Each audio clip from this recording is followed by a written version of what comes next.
to stand up strong, face the truth about themselves, to understand what went wrong. I know we can find a way. I know we can find a way. I know we can find a way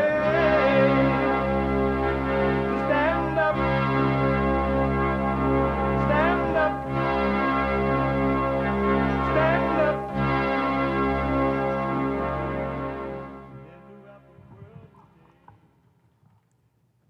Uniting the races with truth instead of dividing them with lies. We're also rebuilding the family by rebuilding the man. I am Jesse Lee Peterson. It's Friday. Again. Hi, y'all. It's Friday. Again. And you can get involved by calling 888-77-53773, 888-77-JESSE, Jesse, Jesse. And my biblical question, a doozy. Really, I'm not just saying that. It is a doozy for those who want to know themselves, for those who want to overcome their misery. It's for those, not for those who love their hell and they want to stay in hell, and they get mad if you even suggest that there's a way out. It's not for you. At some point, you as an individual, you don't have to, but if you want to have life, real life, not the fake life, the real life, at some point you're going to have to say, go to hell world, go to hell country, people. Otherwise, they will keep you in hell. They will keep you in hell. And the one thing I noticed, misery love company. It love company. But anyway, the biblical question. What kind of human being are you actually? What kind of human being are you actually? Am I saying it right? Hey, actually. I can't believe it. When I first said it, I couldn't say it that well. Actually.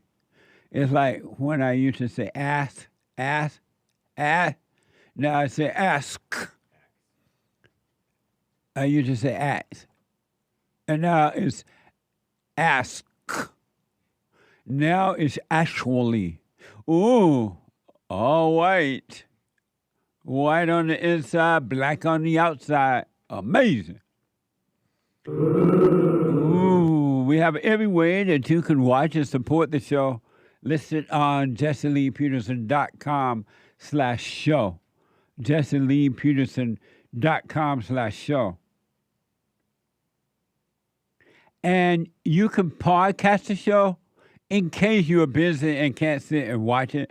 Even then, you can podcast and go back and watch it again. But you can be listening to the show. It's been made possible.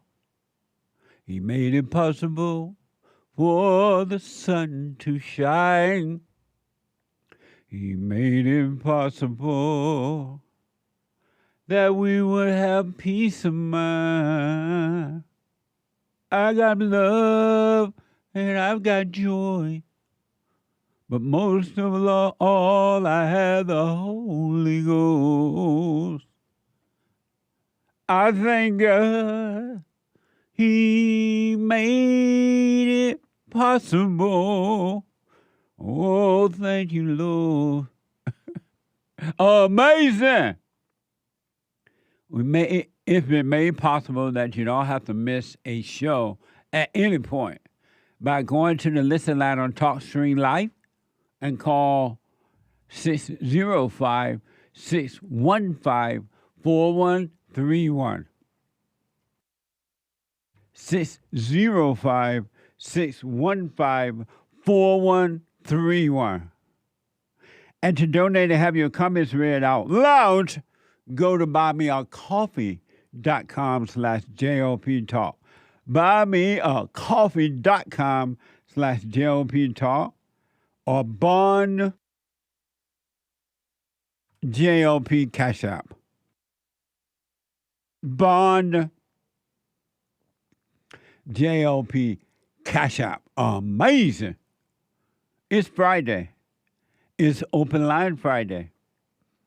And because we started Open Line Friday first, and a long time ago, Open Line Friday will always be Open Line Friday. Hey, I'm wondering, can I make Black Wednesday? Maybe the first 2 hours, Black Wednesday, since there's nothing there in the first 2 hours. Manhood hours the last hour. Wednesday, and then we can keep Friday as Open Line Friday. No? Want to smoke on it? You can do whatever you want. Did you ever smoke pot? I don't disclose. I don't blame you. But no, not really. You just disclosed. Oh, oops. What a beta. Alpha. But You tricked me. yeah, blame it on me. You gotta blame it on something. Blame it on the wind. So it's Open Line Friday / because we love the blacks / Black Friday. This was then.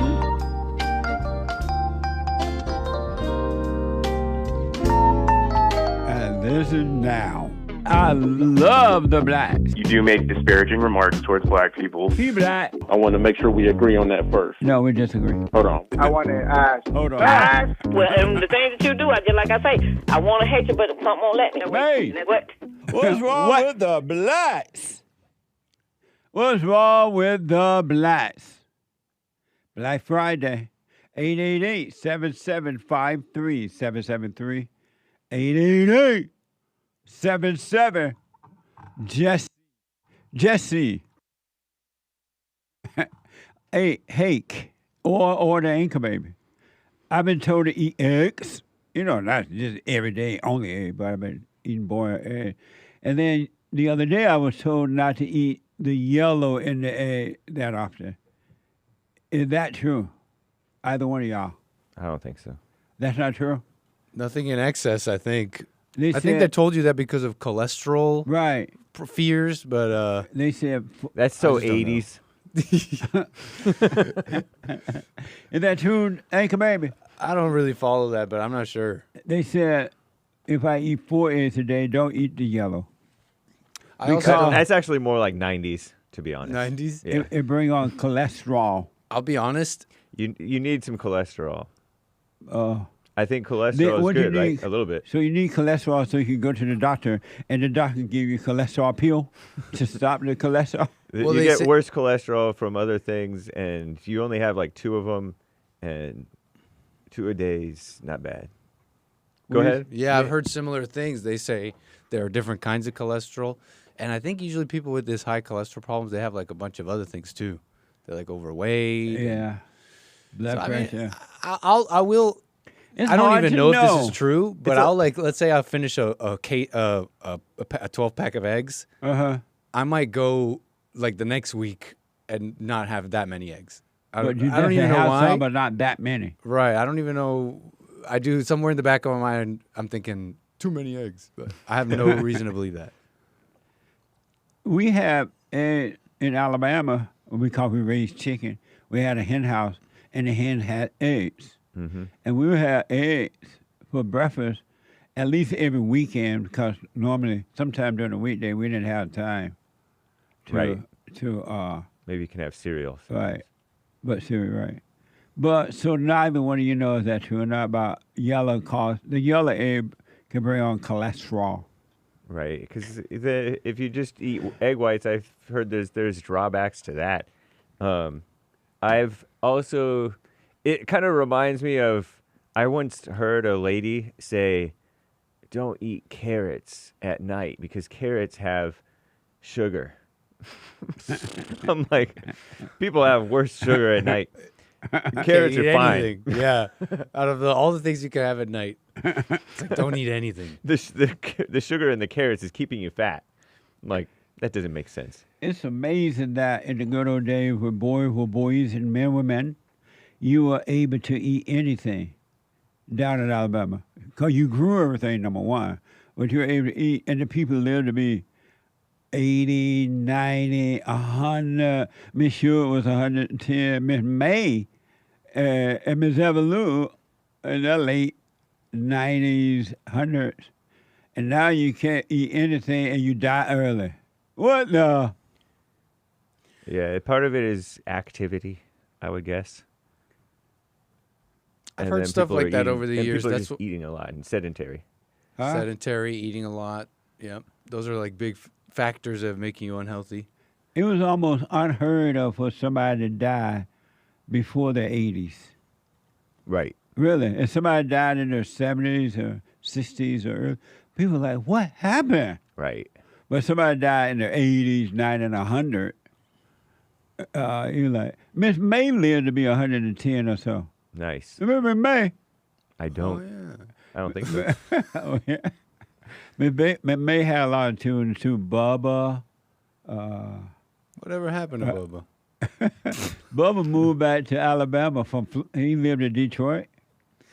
When he left Alabama, he went to Detroit to live, and he lived in Detroit for a long time too. But Detroit became so bad, violent, and he lived in a black area, and it was so much violence. He moved back to Alabama. Bubba moved back to Alabama, bought a house down there. Good for him. Yeah, Wise he move. back at home. Hey, Bubba, shout out to Bubba. His real name was Henry, Wow. Doxed. but now I didn't say his last name. Oh, true. Babe. I mean, on the food thing, my mentality is I do try to keep it diverse. You know, like Yeah. I won't just have chicken. I won't just have eggs. Like I have oatmeal. I have other things. Right on. So that if one thing is that bad, it'll never have That too makes much sense. of it. That totally makes sense. You don't just have one thing. I can't have every day. Right. We'll get you some oatmeal. You like oatmeal in the Yeah, mornings? Maria Hey. told me to eat oatmeal. I've been sometimes. rocking the oatmeal heavy. You have some of mine. Okay. Do I have to put sugar in it? Mm-mm. This You one don't have comes to all do good, anything. all perfect. You don't have to do anything. You have to stay black and die. That's the only thing you have to do. Not me. You have to stay white and die. Stay white and live. What? Stay white and live. That's right. Live forever. Hopefully. Nice. I was reflecting on, and especially with these couple of stories I'm about to present to you, and I realized there are so many things I'm grateful for sure. But the one thing I am totally grateful for, all the way sure, is that during the good old days, they raised me up to work when I was young, and they prepared me to leave home at 18. And not just me, most of the young men and women were raised that way. But sometimes the women stayed until their husband came and got them. But we were raised to leave home at 18. And because you were prepared for it, when 18 came along, you had no problem leaving home because you were considered to be an adult, and you can now either sink or swim. And the beauty about it, they weren't worried if you're going to sink or swim either. You didn't have to write every day, call every day. Mama wasn't checking on you every day because it was totally up to you. And you were raised that way. I'm so grateful for that I don't hardly know what to do with it.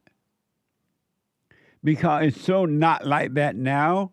And as a result, men and women are weak. And not all, but most are weak. They cannot survive on their own. They cannot, and most of them stay home. They be living like with their mothers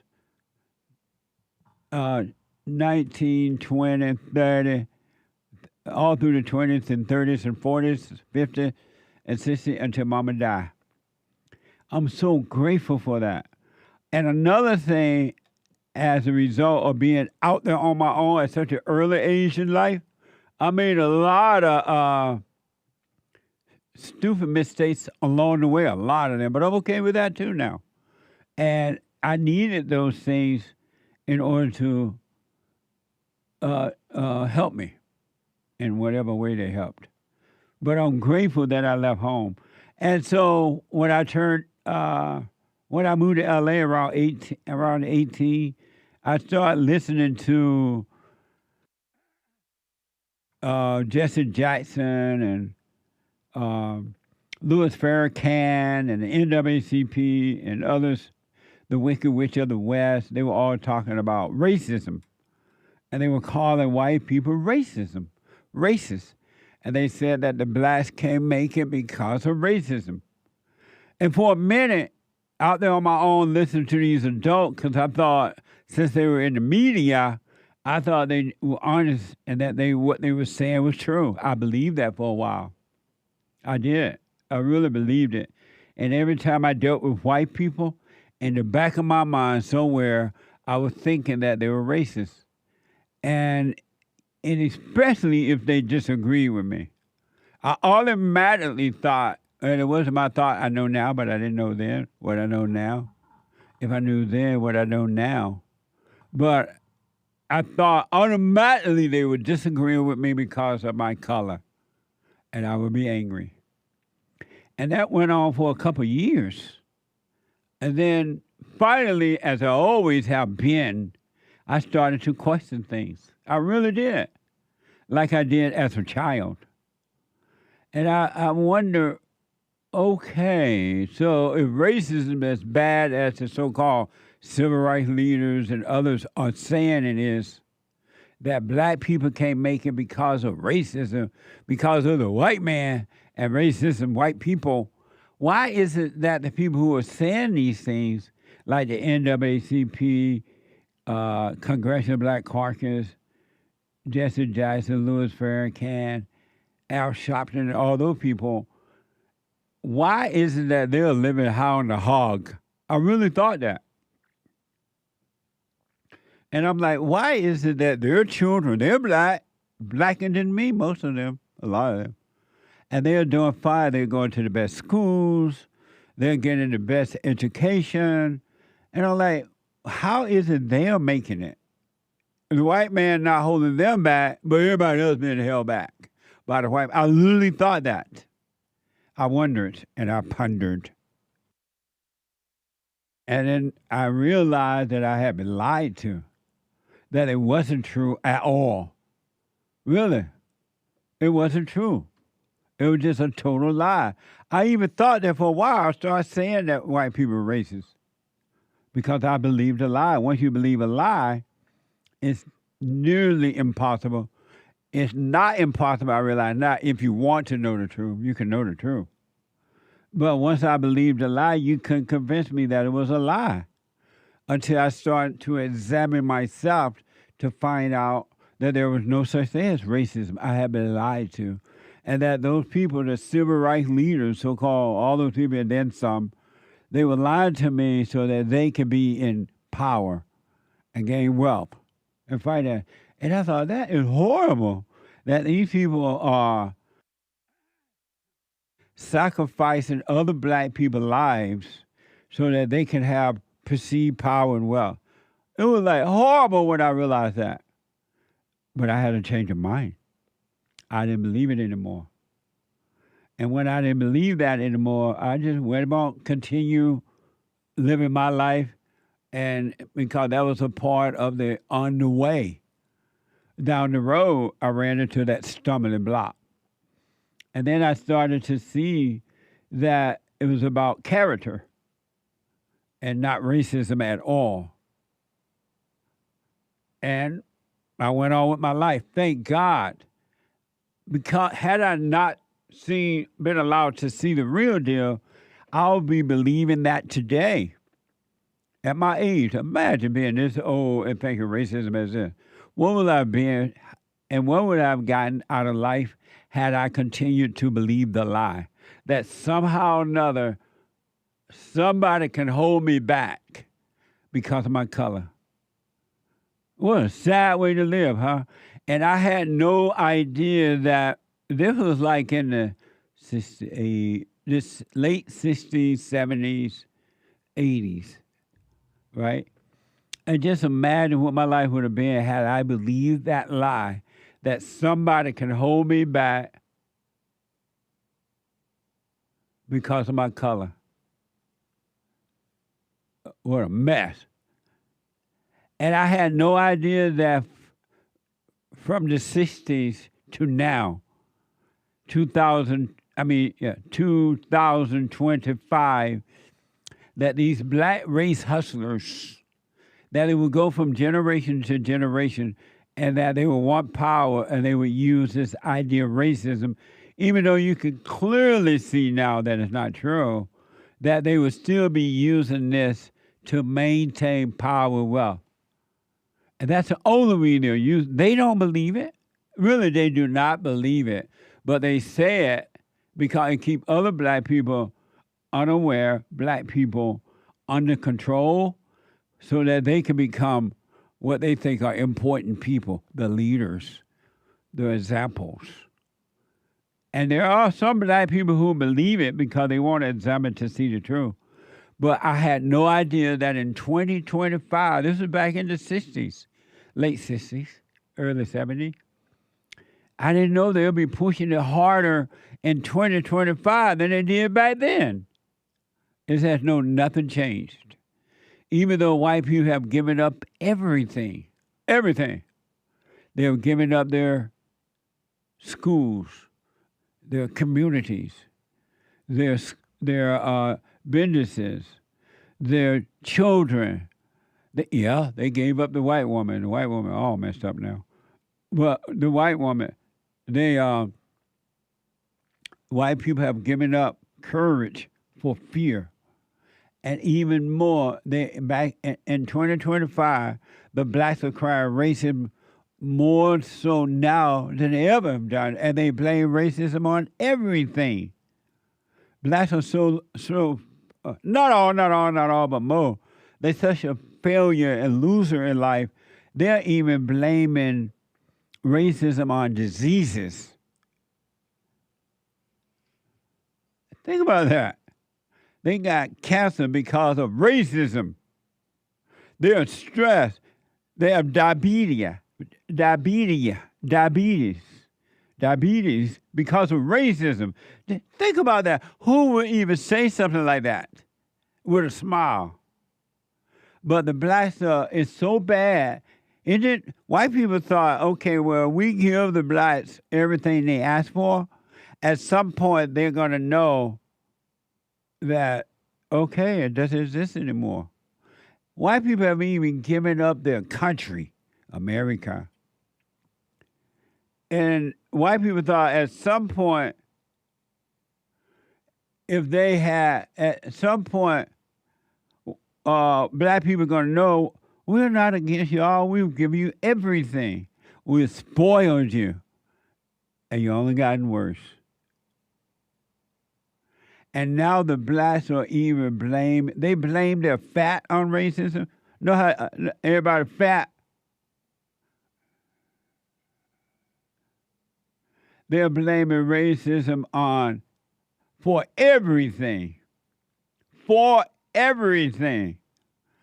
It's almost sad if I was into emotions. It would be sad if I was into emotions.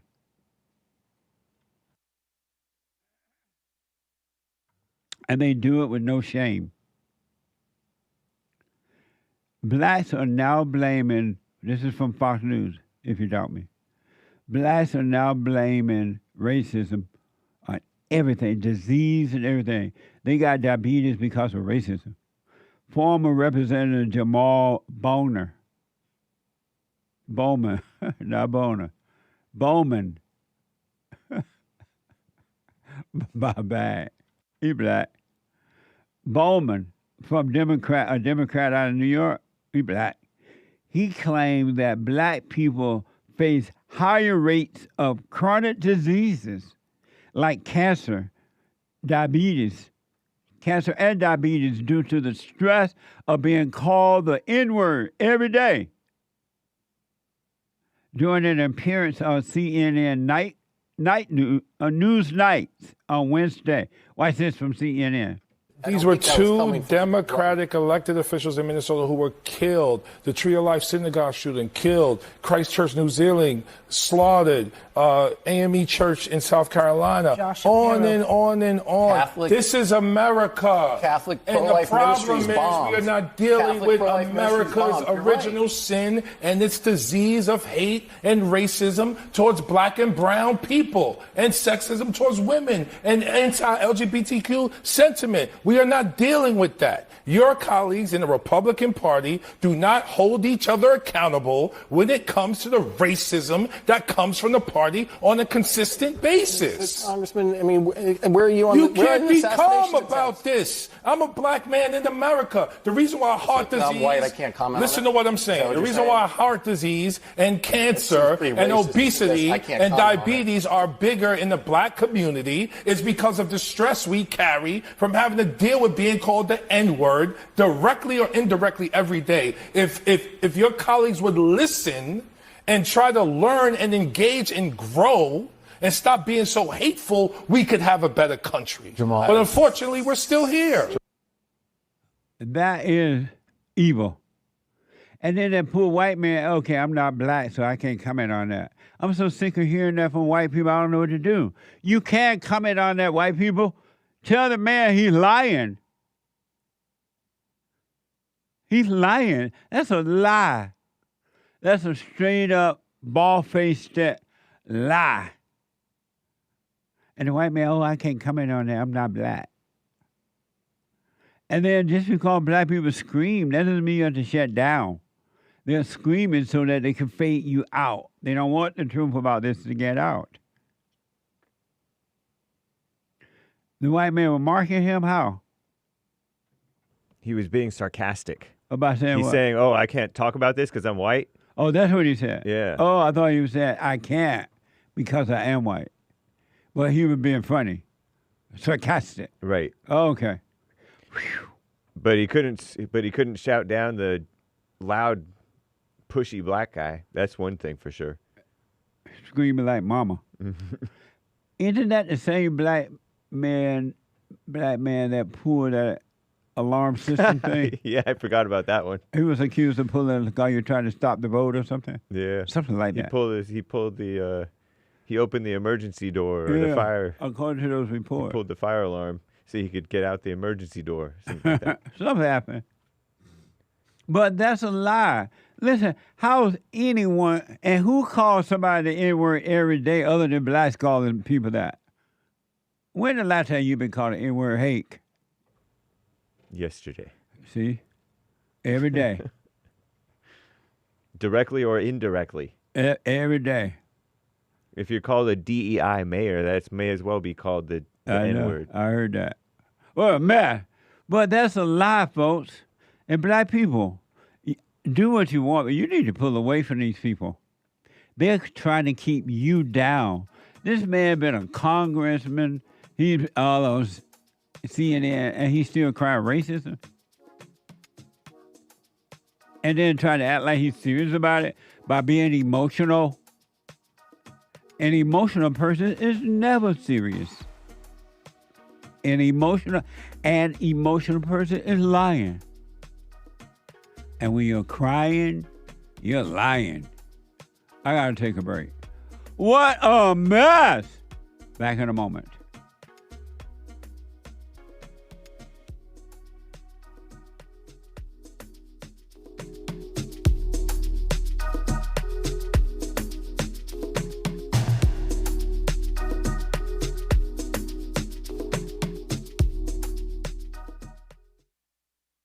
Now, I totally disagree with the way things are going, but you can't be angry. because that's what the enemy wants. He wants to control you. They do things to make you mad so they can control you. It's like being married. And the wife would do things to make you mad, or she'll do things to make you feel good. And men do that to women too when they want something from the woman, especially sex. They'll make her feel good or they'll make her angry. And the woman's gonna have to say, you don't want to be angry. You want to speak up. You want to disagree with what's going on. It's wrong, but do not be angry. Then you won't have fear. You won't have doubt. You won't have worries. You'll be able to see, but you got to stay away from anger. That's why you must forgive your mothers and your fathers so that you can overcome the spirit of anger. It's a spirit and it's wicked. Nothing good in anger because it has no love, folks. You need love to defeat evil. And love is not a weakness. It's a strength. It's from God. It's His nature.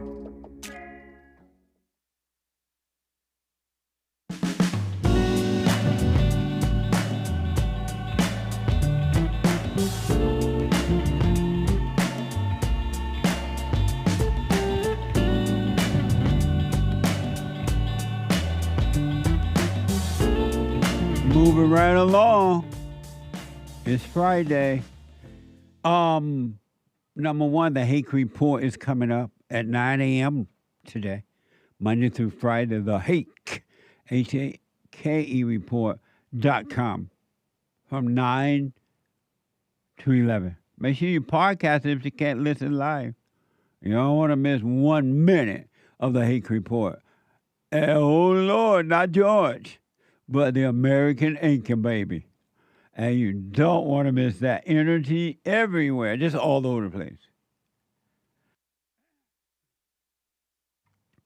Energy. The American anchor baby at 11 a.m. Oh, no, no, my bad. It's Friday. At 11 a.m., we have a brand new episode of The Fallen State today on Friday.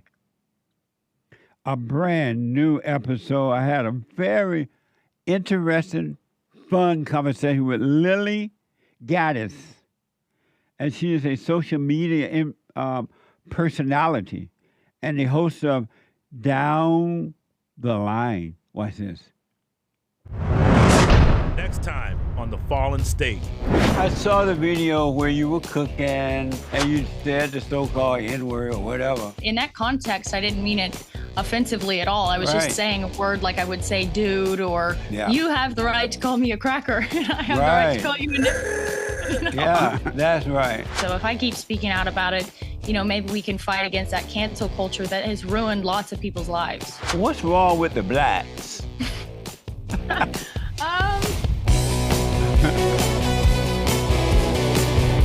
I think you're going to enjoy it.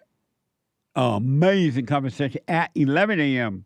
And you can become a member. You can support the FallenState.tv. One of the ways by becoming a member there. You can support by every kind of way. But you can become a member there on YouTube at the FallenState.tv or locals.com. And then at 12 noon, after the FallenState.tv, the American anchor baby.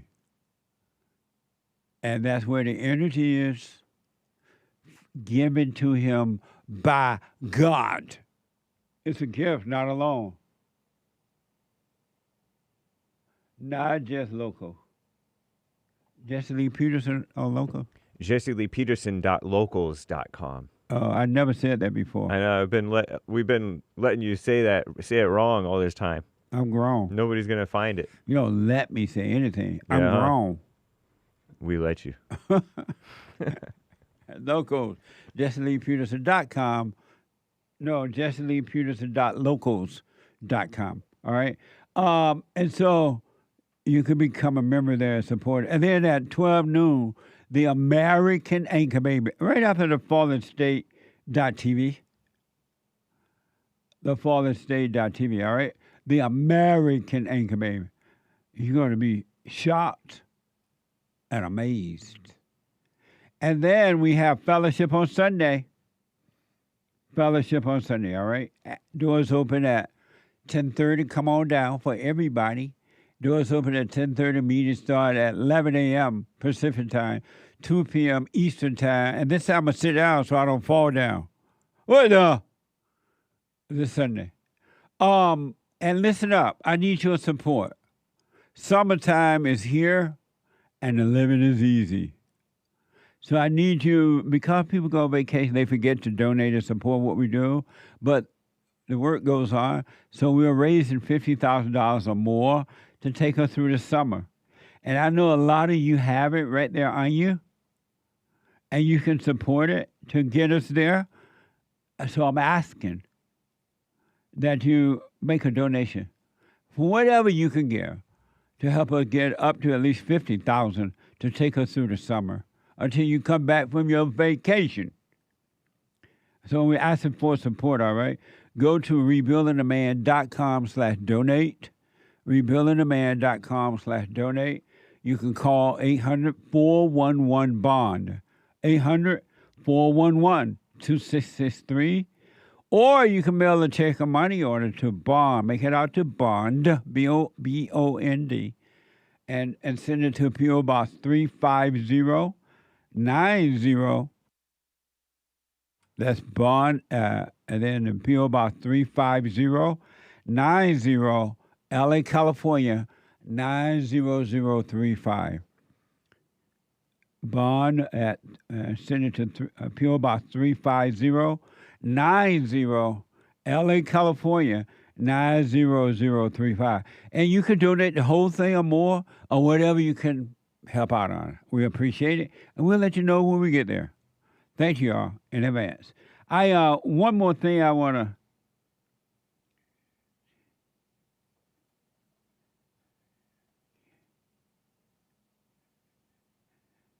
What, James? The white guy said to Jamaal Bowman, this is what Anthony on cozy.tv/JLP says. He said, I can't comment that. He said, I can't comment on that because I'm not black. Is that what you were saying? Yeah. I thought that what he said. Right. But you said he said something else. He was sarcastic. That's what he said. That's what that implied. Not that necessarily sarcastic, but he's saying, say we're in an argument. Right. And you say I'm black or something. And I say, oh, I can't comment on that because I'm not black. Is that what you're saying? Oh. He's challenging the black guy. Oh, okay. So you were challenging him, not sarcastic. Whatever. Either way, but the point is, he's not saying that I can't comment on that because I'm not black. He's suggesting that Jamaal was saying that he can't comment on it. Right. Yeah. Okay. Right. I just know white people been saying for years, I'm not black. I can't say I've never been black. What a mess. So I want you to know it's a lie. It's a lie that racism exists. It doesn't.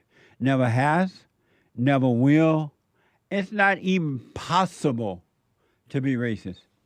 Just think about that. It's not even possible to be racist. Even if you tried to be racist, you wouldn't be able to do it. So it's a lie. Black people, I recommend you take back your life as an individual and live your life. And get away from joining crowds like that. They keep you down. According to something called AI, racism is the reason. And so we asked 2 AI models why Black Americans have higher chronic disease rates. Both cited systematic racism as a key factor. I don't even know what to say about this. What is AI? And watch this. Yeah, in fact, this one's from Grok. That's the one on X.com. And it was asked, why do black people face higher rates of chronic diseases like cancer and diabetes? It wrote, black people face higher rates of chronic diseases like cancer and diabetes due to a combination of social, environmental, and systemic factors. Socioeconomic disparities, including lower income levels, and limited access to quality health care play a significant role. For example, black Americans are more likely to live in areas with fewer medical facilities, face barriers like inadequate insurance, and experience delays in diagnosis or treatment. Environmental factors such as living in neighborhoods with poor air quality, limited healthy food options, or higher exposure to pollutants also contribute. Historical and ongoing stress from systemic racism, sometimes called weathering, can elevate stress hormones, increasing risks for conditions like hypertension and diabetes. Genetic predispositions may exist, but social determinants like poverty, discrimination, and lower rates of preventive care are far more impactful. For instance, CDC data shows Black Americans have a 60% higher risk of diabetes and a 20% higher cancer mortality rate than white Americans, largely tied to those structural issues rather than biology alone. So claims Grok. Grok and DeepSeek. DeepSeek is a different one. Oh. And so I don't want to read on it. You know, Derek, it's pretty much the same thing. Yeah, you know? Same old lie. They're all saying the same lie. Structural racism and healthcare disparities. So Black people are not responsible for their lives at all. We gave them Dr. King Hospital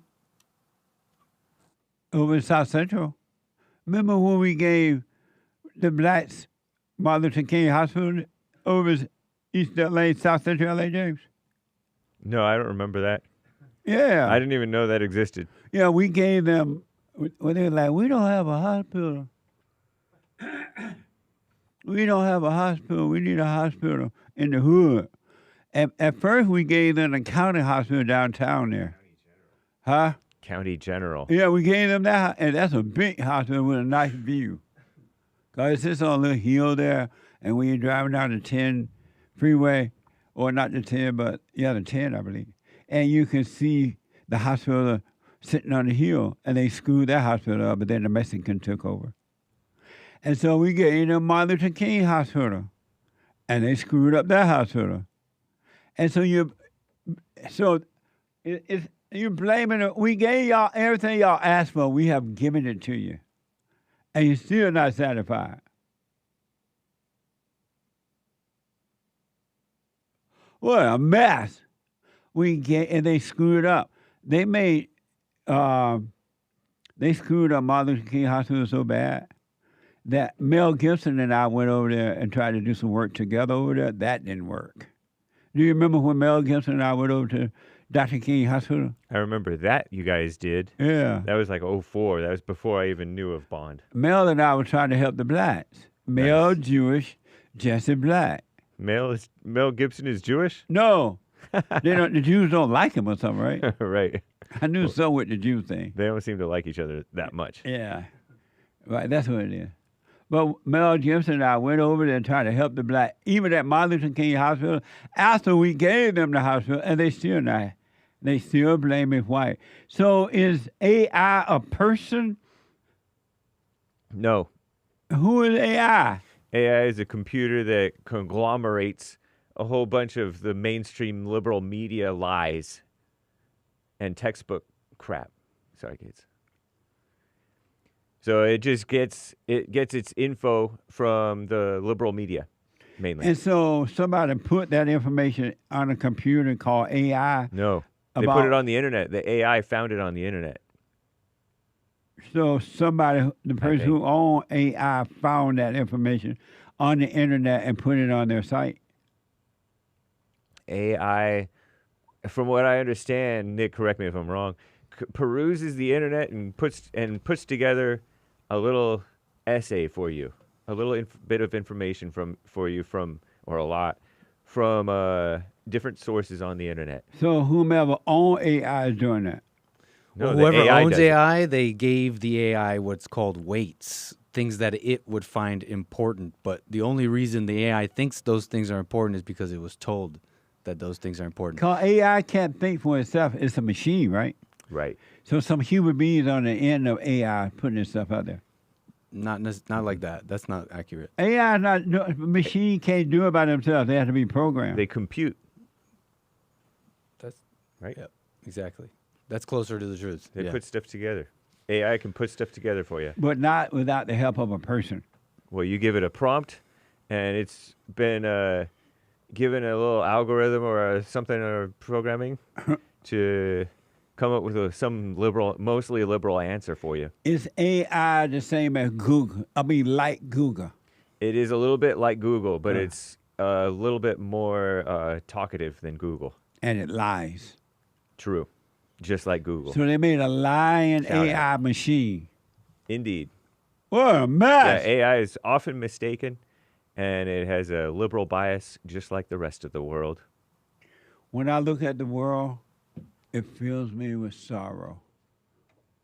When I look at the world, it fills me with sorrow. Children today gonna suffer tomorrow. Oh, what a shame. Such a sad way to live.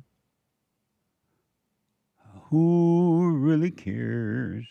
Who is willing to try to save a world that is destined to die? Amazing. Sandra is a first-time caller out of Florida. Sandra, you are on the air. Good morning, Mr. Jesse. Sandra. My name's actually Sondra with an O. With an O? Yeah. Oh, they have an A. Oh, SONDRA, right? Yes, sir. Sandra, my bad, and you're on the air. Oh, thank you for talking to me, Mr. Jesse. You're welcome. My neighbors who were black attacked me almost 2 years ago, and the police buried it. I have an audio recording of them dragging me into the road, saying, "How does it feel to be a slave?" And the police buried it and will not do anything about it. Are you white? I'm mostly white. I got a smidge of the Negro in me. My runaway Negro slave ancestor was from Guyana. Do you know where Guyana is? Guyana? Mm-hmm. You know where that is? Way over yonder? It ain't in Africa. Right. You hop in a boat. You go down here to the beach in Jacksonville, Florida, and you hop in a boat. You go 40 miles south. That's Guyana. How old are you? I'm 57. Why do you get a lawyer? Well, the last lawyer I talked to said as a law firm, they do not sue government entities.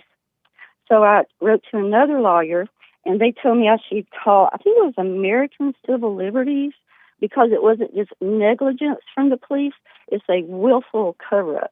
And I just think it's important that people know what liars the Jacksonville Sheriff's Office is and the State Attorney's Office. When did this happen? Here in Jacksonville, Florida. It was July 2nd, 2 years ago. Oh, and so now now you're going to stay away from the blacks? Well, no, they ain't all bad. Some of them are very nice people. They were harassing the Mexicans on the other side, so their landlord made them move because police wouldn't do anything about it. Oh, they moved away? Yeah, they had to move, yeah. Well, then you be careful, especially nowadays, because not all of them, blacks are more angry or angrier than ever. So you watch your back and don't argue with them because it makes no sense to argue with the devil anyway. So don't argue with them. You watch your back and be careful, all right? Okay. Well, thanks for talking to me, Mr. Jesse. You be careful, though, Sandra. Oh, I got good karma. I'm doing quite well since they left, and I usually don't have trouble with anybody unless you're trying to, be mean. Okay, well, thank you, Mr. Jesse. You have a good day. All right. Amazing. 888-77-53773. Let me go to Ron out of California, Long Beach, to be exact, California. Ron, you're on the air. Good morning, Mr. Peterson. How you doing today? All is well. I called you a couple of months ago, and I have a confession to make. So me and you had a little debate. I was saying that Ronald Reagan was the best president ever. Right. And you said Donald Trump was. Now I drank the Kool-Aid. You were right. Donald Trump is the better president. And I'll tell you why. And why? He's getting all the illegals out of here. I don't know if people notice that, Ron. You're right. I mean, it's like there are literally no illegal aliens coming into the country now, to the point you don't even really hear anymore about the border. And that is amazing. That's amazing. Really amazing. Well, apology is up because Donald Trump is definitely. Ronald Reagan wasn't bad. Well, it's because of Ronald Reagan that we had the illegals come in anyway, because Ronald Reagan was the one who gave amnesty to the illegals. And then from what I read and heard that. No, that was Carter. He said that wasn't Ronald Reagan. That was Carter. He said. That was Carter. But Ronald Reagan gave the amnesty, and the Democrats had promised or something like that he would only do it one time and they would support it. So it was both Carter and Reagan. You talking about all the people that came over here on the banana boat? On the Cubans? I don't remember that exactly. But I do know that I remember hearing about, and I wasn't into politics that much then, but I remember hearing that Reagan gave amnesty to the illegals.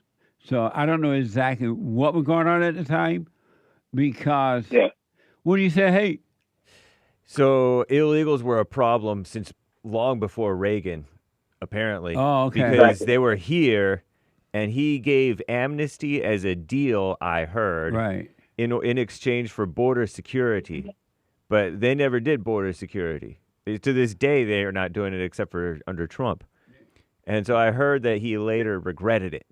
Right. I remember hearing something like that. Mm-hmm. And I wasn't into politics, so I didn't pay a lot of attention to it. Right. Well, right on, Ron. You're right about that, man. And one more thing I got to say, Mr. Stevens. Hey, you know how the Mexicans over here, they be saying, this is their country, and they don't like people going against them and whatnot. Well, I was looking at something on Instagram the other day, and I was seeing that they doing the same thing to the Honduras over there in Mexico. They saying, get out of our country, this is our country, we don't want you here. But they saying the opposite while they over here in this country. Yeah, I heard something about that. Yeah. And if you notice, that's not the media is not reporting that in the way they will report over here. I know. What a mess. Isn't that amazing? Yeah, that's amazing. What a mess. Yeah. Thank you, Rod. I appreciate it. All right. Thank you. All right, buddy. Super chat. Super chats. No comments is... Oh, I already read that one from no comment. Leighton W. Malachi 4:6. He will turn the hearts of the parents to the children and the hearts of the children to their parents, or else I will come and strike the land with total destruction. We better learn quick. My country is gone to where's country and western? Some Jerry Reed tomorrow for me, please. It's he said I would turn the children back to the parents and the parents back to the children, right? Yep. Yeah. Amazing. Thank you. Marty, different Marty, says with a coffee, hey, Jesse, remember this song? I got a pocket full of sunshine. I got a love, and I know that it's all mine. Oh, oh, oh. Do what you want, but you're never going to break me. Sticks and stones are never going to shake me. Oh, oh, oh. I don't remember that. You remember that song? Obviously not, because I can't sing the melody. Right. I don't even... I'm listening closer to see if I can get a glimpse of it. I really don't remember, but thank you. It sounds interesting. We'll read the rest later, guys. Let me take a quick break. 2 more hours to go. Hake news is coming now. The Hake news, not the fake news. I'll be back in a moment.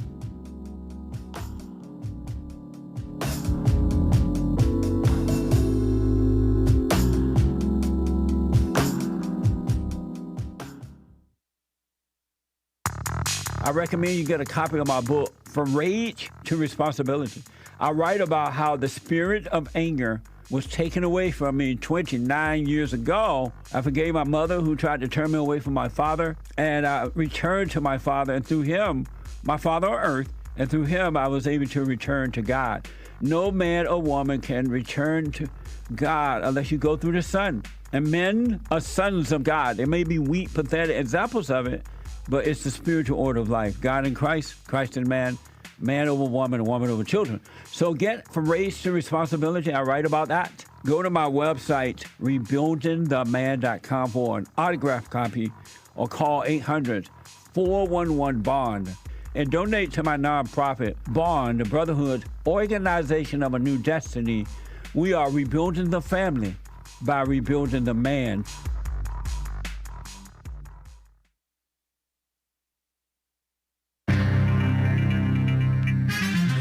A fireball and a sonic boom happened yesterday afternoon, Thursday afternoon, down in the southeastern United States. Whoa, pretty cool. If you live in the Southeast, you may have seen or heard something unusual on Thursday, according to Commie Nonsense Network, a daytime fireball, possibly dropped by a meteor, clearly visible in the sky. And it created a sonic boom. Awesome. Space is real. Explain that, flat earthers, space deniers, spinning ball deniers. Shout out. A whole lot of mess going on in the world, not the least of which is right here. This is the end of hour 1 of the Jesse Lee Peterson Show. It is Black Friday. It's Get It Off Your Chest Friday. And the lines are full. You can call in every so often, though. But the lines are full, okay? It is Hake News, not fake news. JLP will be right back to your calls. More of your super chats. Appreciate them kindly, as well as your donations to Bond. Rebuildingtheman.com/donate or 1-800-411-BOND, 1-800-411-2663. And we'll get to more great stories, but it is time for the news. JLP will be right back. Commie Nonsense Network CNN reports the Pentagon released new details about the U.S. attack on Iran's nuclear facilities this past weekend, including how the military prepared for their mission, the crews who carried out the raid, and how Iran tried to fortify one of the sites in advance of the bombing, because I think they knew about it. I think Trump tipped them off, or the administration tipped them off, so that to minimize deaths, right? Anyway, Thursday's briefing did not provide new intelligence supporting President Donald J. Trump's assertion that the strikes obliterated Iran's nuclear program, supposedly, right? Both Joint Chiefs of Staff, Chairman General Dan Kane and Defense Secretary Pete Hegseth, referred questions about that to the intelligence agencies. Until all of the intel is gathered, the full extent of the damage at the facilities remains unclear. In any case, we have supposedly a ceasefire, which is better than not, I think. Right? I don't know. You catch the great Bill Lockwood's first hour interview on the Jesse Lee Peterson Show yesterday. Very interesting and informative. Trump is threatening CNN. A lawyer representing President Trump has sent letters to Commie Nonsense Network, CNN themselves, and the failing New York Slimes, the New York Times, threatening legal action. Oh, that's not a real threat. It's sort of a threat over their reporting, so-called reporting they call it, on the U.S. attack on Iran.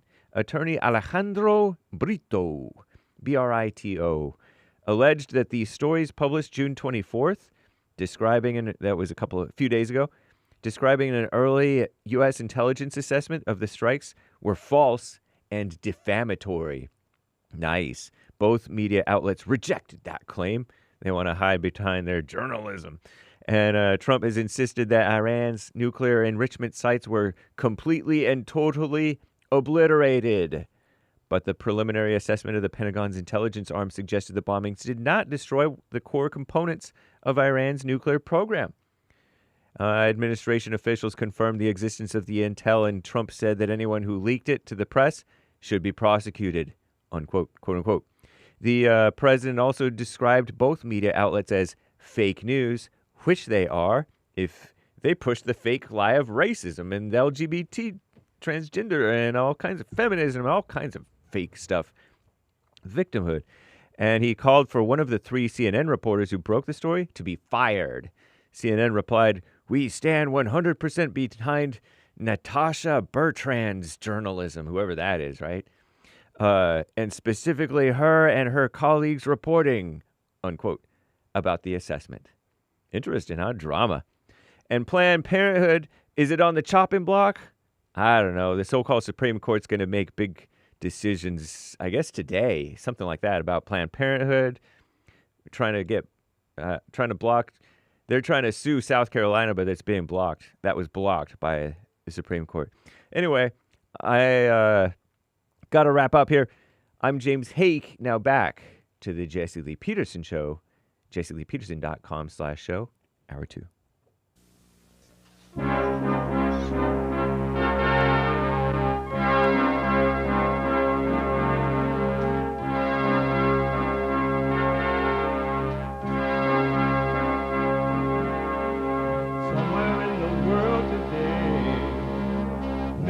got to stand up strong, face the truth about themselves, to understand what went wrong. I know we can find a way.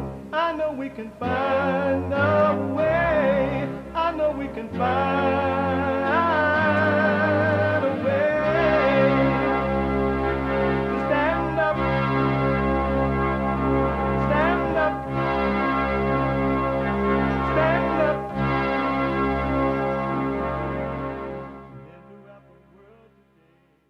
Uniting the races with truth instead of dividing them with lies.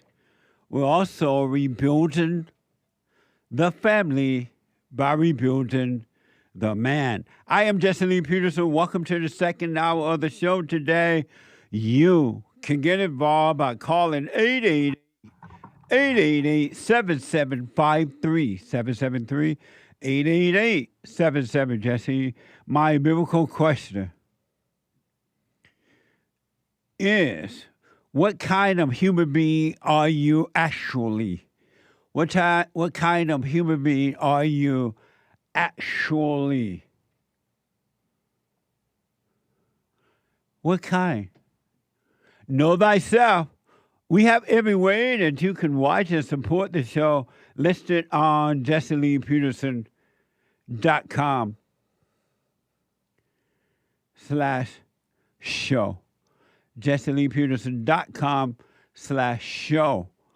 And if you're running around anywhere in the world, we are heard around the world by everybody and their mama. And if you're running around, can't watch the show, you want to go work out, you got to go to the market, or whatever, you can still be listening to the show. You can podcast, of course, but you can be listening on your iPhone or iPad by calling the listen line on TalkStream Live at 605-615-4131.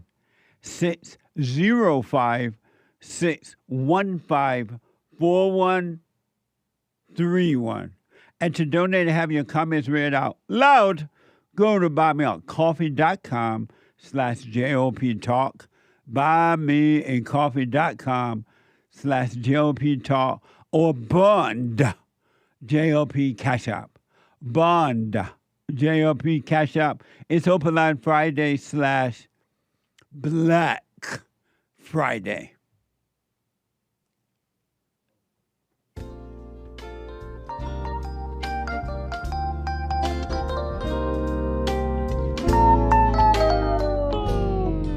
I love the blacks. You do make disparaging remarks towards black people. Be black. I want to make sure we agree on that first. No, we disagree. Hold on. I want to ask. Well, and the things that you do, like I say, I want to hate you, but something won't let me. Hey, what? What's wrong with the blacks? Oh, amazing.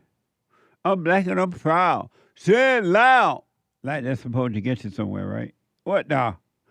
The Black and Proud song, remember it was really popular? And when the song faded away, the people stayed the same. What a mess, a spiritual battle. A warfare between good and evil, right versus wrong. Good versus evil, right versus wrong. And everything, especially concerning the black. And you notice how the black people involve the brown people too. Black and brown, and just roll off. Remember, we were just blacks at first. And when other groups tried to jump on board with the affirmative action thing and all that, the black people like, no, you ain't black. You have been discriminated against. You weren't part of slavery. Your ancestor wasn't part of the slavery. But when they realized they needed help with the lie about racism, they started bringing black and brown. The more colored people they could get together, they could go against the whites. Poor white people. They think you guys are really superior to them. You are blamed for everything. You are now being blamed for diseases. Former Representative Jamaal Bowman, a Democrat, said that the N-word, blacks have chronic diseases, higher rates of chronic diseases like cancer, diabetes, due to stress of being called the N-word. White people, y'all have more power than what I think you know about. You are superior. You know how they call Donald Trump the king? They have rallies around the country worshiping the king. They call Donald Trump the king. While being mad that he is the king, but they call him the king. They call him daddy, and they call him the great white hope. Well, white people, y'all have that power. I don't think you realize it, though. They believe, the colored people, especially black, that you are superior. They say it all the time. You are superior. They constantly reminding you how superior you are, and you're holding them down. You are so superior. So you don't need to be mad at the Jews. It sounds like you're more superior than the Jews. Click to Houston. A shoplifter reportedly tried to run from a Houston police officer, jumped from the second floor of the Galleria Mall, and landed on the ice skating rink below. And he was found unable to move. Watch this from KPRC. So it looks like, oh,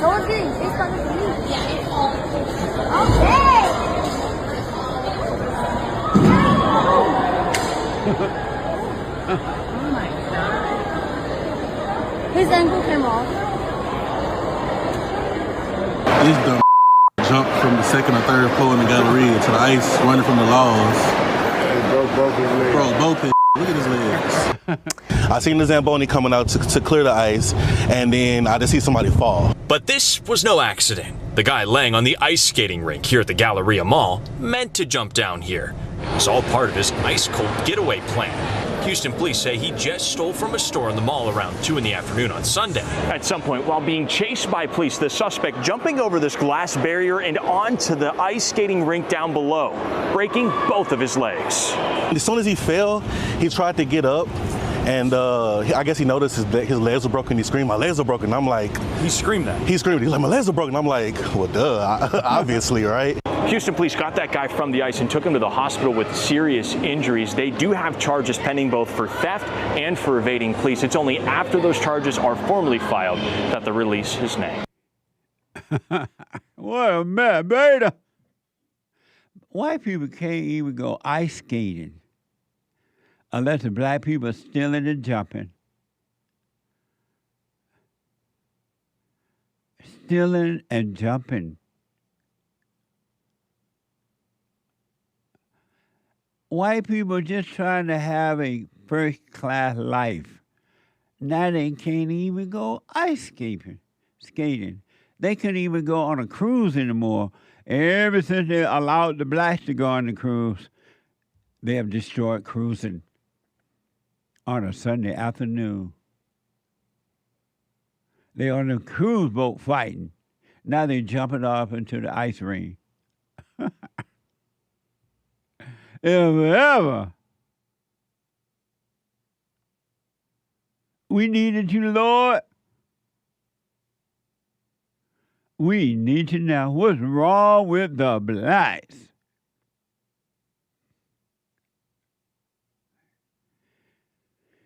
Well, yes, hey, it is grooving on a Sunday afternoon, but in this case, you're cruising. You're jumping off the ice. I never understood why when someone commit a crime, whether it's like getting caught by the police, getting shot, or jumping off the rail there, according to a report, breaking both legs, why do they take you to a hospital? Really? Why don't they just put you in jail? I never understood why they have to patch up the criminal. And who's paying for that?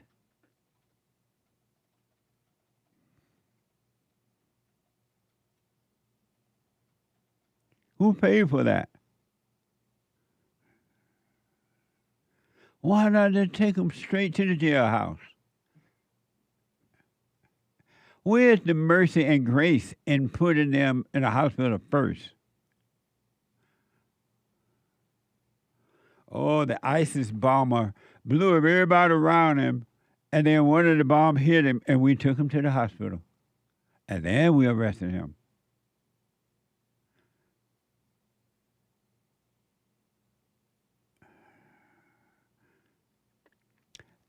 The battle is a warfare between good and evil, folks.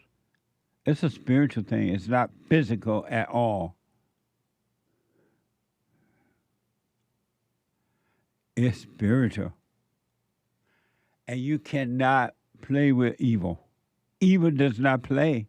Evil's whole mission in life is to destroy you, and every human being is evil until they overcome hatred, the anger. Parents are evil. And parents will teach their children to be evil because that's all they have to give to the children. They have no love to give. Parents do not have love to give to their own children. Think about that.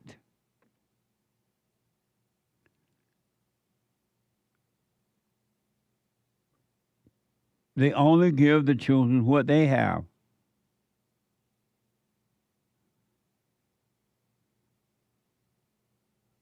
And they have no love. What a beta that guy jumped off that rail and broke both legs. And they say he stole some glasses or something. Pair of eyeglasses, according to the report. And now both legs are broken. I bet you he doesn't have any insurance. Who's going to pay for that? Obama insurance?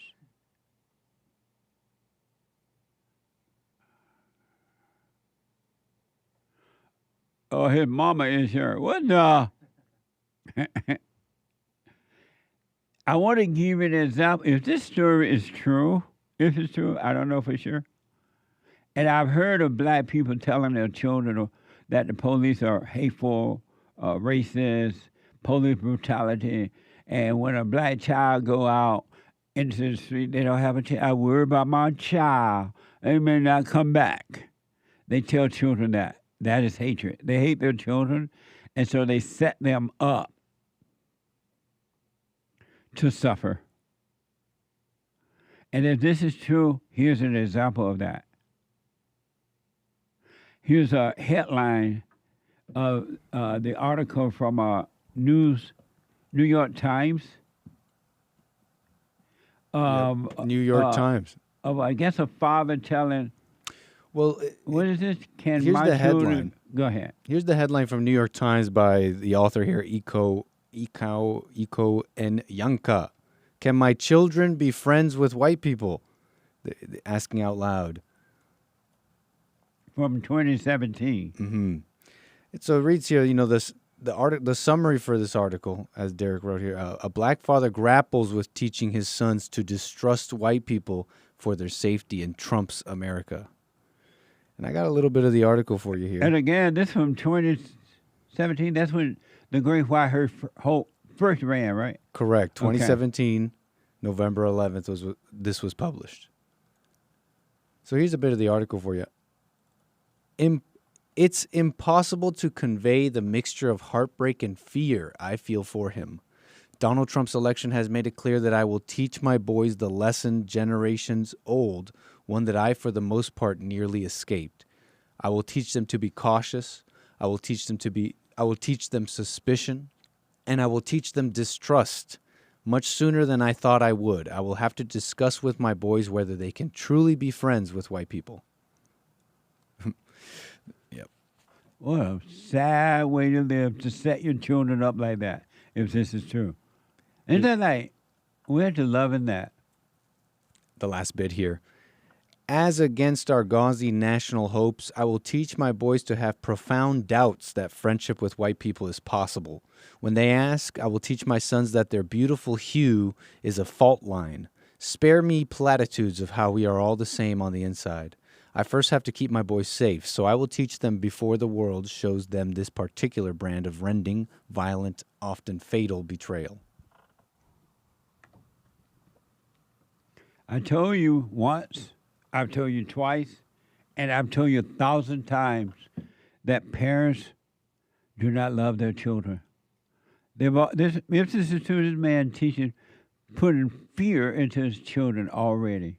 And then when the kids go out and act up, they're going to blame it on white people for that.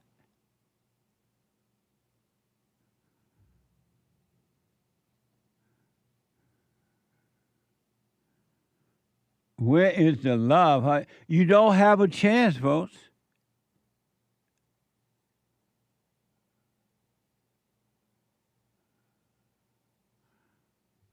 You don't have a chance. Who was born from parents from Ghana? Hake is saying that this writer is an African anchor baby from Ghana, according to Wikipedia. Oh, a mess. No wonder. Iko or Ikao Yanka. No wonder that name is weird. Yeah. It's a black name. Your parents don't love you, so you must forgive them, so that you will be of love. And God, if you should have children, because you're not required to, but if you do, you'll pass on love to your children, not hate. And this for all people. And then if they should have children, they'll pass on love to their children instead of hate, instead of anger. But it's coming from the parents. The parents set their children up to fail in life. And they blame it on someone else. One other quick mindset that hurts blacks. Here's a video showing a mother advising her son against employment to maintain Section 8. Her eligibility. And so this may or may not be real, folks. It may be just a little skit to put their face out there on YouTube. So it might not be true. But knowing the mentality of most black people, it can totally be true. Because it happens all the time. But I don't know if this is true or not, but watch this from X. Getting no job. If you go get a job, they're going to take my Section 8. Then you won't be able to get no Section 8. You're not going to get no job. They're going to count your income against my Section 8 and my link card. You're not working. No. So I don't care what you got to say. I don't care how you feel. You're not working. You're not going to get a job. You're not going to school. You're not doing none of that shit. But Ma, I'm saying how I'm supposed to be successful in life, Ma. So you basically telling me I gotta be broke to be successful. I gotta be broke so I can get Section 8. You gotta be broke so the government can help you. So the government can help me. So you telling me I can't work no job, bro? Like that's like all my friends got jobs and live in nice houses. So you telling me I got to go through the same thing you went through? If you to have a house? Do any of that, they're going to take my Section 8. How? And I'm won't trying they be to tell like? you Won't that they you can go get yours at ease. You can go get They a will. nice house. No, they will look at that and be like, he's doing something and give me a bigger house, Ma. That's what you told me. Where I'm gonna go? I don't have no job. I can get off your Section 8 and apply for my own Section 8. But if you do that, you're gonna have to go the hard way. It's gonna take a long. So what? That's what I'm saying. Wait a few months, get on Section 8, find you a nice apartment, go get you a link card. You will be fine. You don't have to sit up and work. You don't have to work no job. The government is here to help us. What do you think? Is that real hate? I mean, I get the impression it's a heavy skit, but me too. On this one, I gotta say these people must know people like that because this is too parallel to reality. I know black women who have had children out of wedlock by one man, and then when that child grew up a certain age, they would call the man back and see if he would make babies with them again. If not, they'll find some other guy to do it. So I do know that not all, of course, but black women would do this to stay on government. But I think this may be a skit. It just seemed like it's well thought out. I don't think, especially when he was like, "Oh, you need to let the government help you." Like, that's too on the nose. Yeah, you know what I mean. But that's just my opinion. Yeah, I think it's an act. It just looked like an act. It sounded like a skit. But this is the mentality of the blacks. Not all, but most. It is their they want affirmative action. They want reparations. They want free everything. So it's definitely the mentality of the black who's making it difficult to know if these people are acting out or not. But this really seemed to be a play. It doesn't seem to be real. You know what I mean? But it's unfortunate, too, because it's difficult to know if they are acting or not, because that is the mentality of most of the blacks.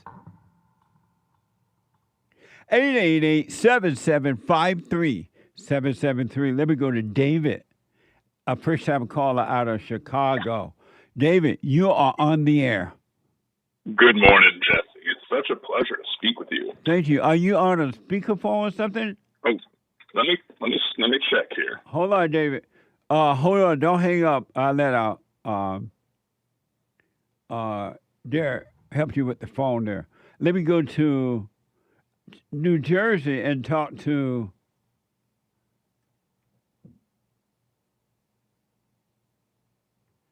Jamaal out of New Jersey. Jamaal, you're on the air. David, hold on. Yes, we'll sir. straight out your phone if possible. Go ahead, Jamaal. Come by here, Lord. Come by here. What up, Jesse? How are you? All is well. Yeah, man. A quick thing about that Section 8, and then I'm gonna talk about what I want to talk to you about. I have a friend that grew up on that Section 8. He's black. I'm black too. And I personally know that he purposely doesn't get a certain amount of hours at his job because if you earn too much, you'll like they'll take you off of the benefits. And his rent is like a couple $100, honestly. Like, it's so sad because he won't even go to like a trade school or get any kind of education because, well, then no more benefits. Yeah. And he lives with several family members in there, and they're all like unemployed or they work part-time, like, and it's just so sad. And you say a friend of yours? Yeah. And how old are you? We're both 24. So when you ask him about it, what does he say? Well, he doesn't like it. We both kind of are waking up to the crap. We was in the black stuff or whatever. I kind of called you last week too, but he says that and he voted for Trump because he just doesn't like the Democratic way of or the black Democratic way of social programs and all of these rental assistant kind of things where you can't really pursue a life because you want to stay in the means of these benefits. So he's like in this weird place where he's motivated to get started, but he kind of can't because his mom and the other family members are like, yeah, we kind of need these benefits. And it's like, it's just so sad. So I do know somebody like that too. But he's 24 years old, right? Yeah. So if he's 24 years old, why is he still subject to his parents and mother or the rest of the family? That's a good question. I couldn't answer that for you, but I do know that Section 8 benefits is a big part of it because it makes life, quote unquote, easier. He still live with them? Which is really a lie. He still live with them? Yeah. This friend of yours? Yeah. But the thing about it is it actually was inherited from his grandmother. So you could actually inherit a Section 8. So it can be generational because his grandmother was the one that had it, but she passed on. So now he's with the mom and a few of the other siblings or what have you. There's like 4 of them in there. And so the mother's mother was on it, and then when she expired, the daughter got on it, which is this boy's mother, and so this your friend is now on it as well? He's on it now, yep. That's amazing. What a mess. A mess. I know. Right? What's wrong with the blacks, Jeff? I know, man. Thank you, Jamaal. I appreciate it. That's how it works, folks. I remember Maxine Warder, thank you, Jamaal, the wicked witch of the West. She told the blacks, the Republican want to tear down the welfare homes, the projects. I'm not going to let that happen. And not only if I'm not going to let that happen, I'm going to build new projects for you. Amazing, huh? That's the mentality. And that's what happens as an adult when you're not the leader of your own life.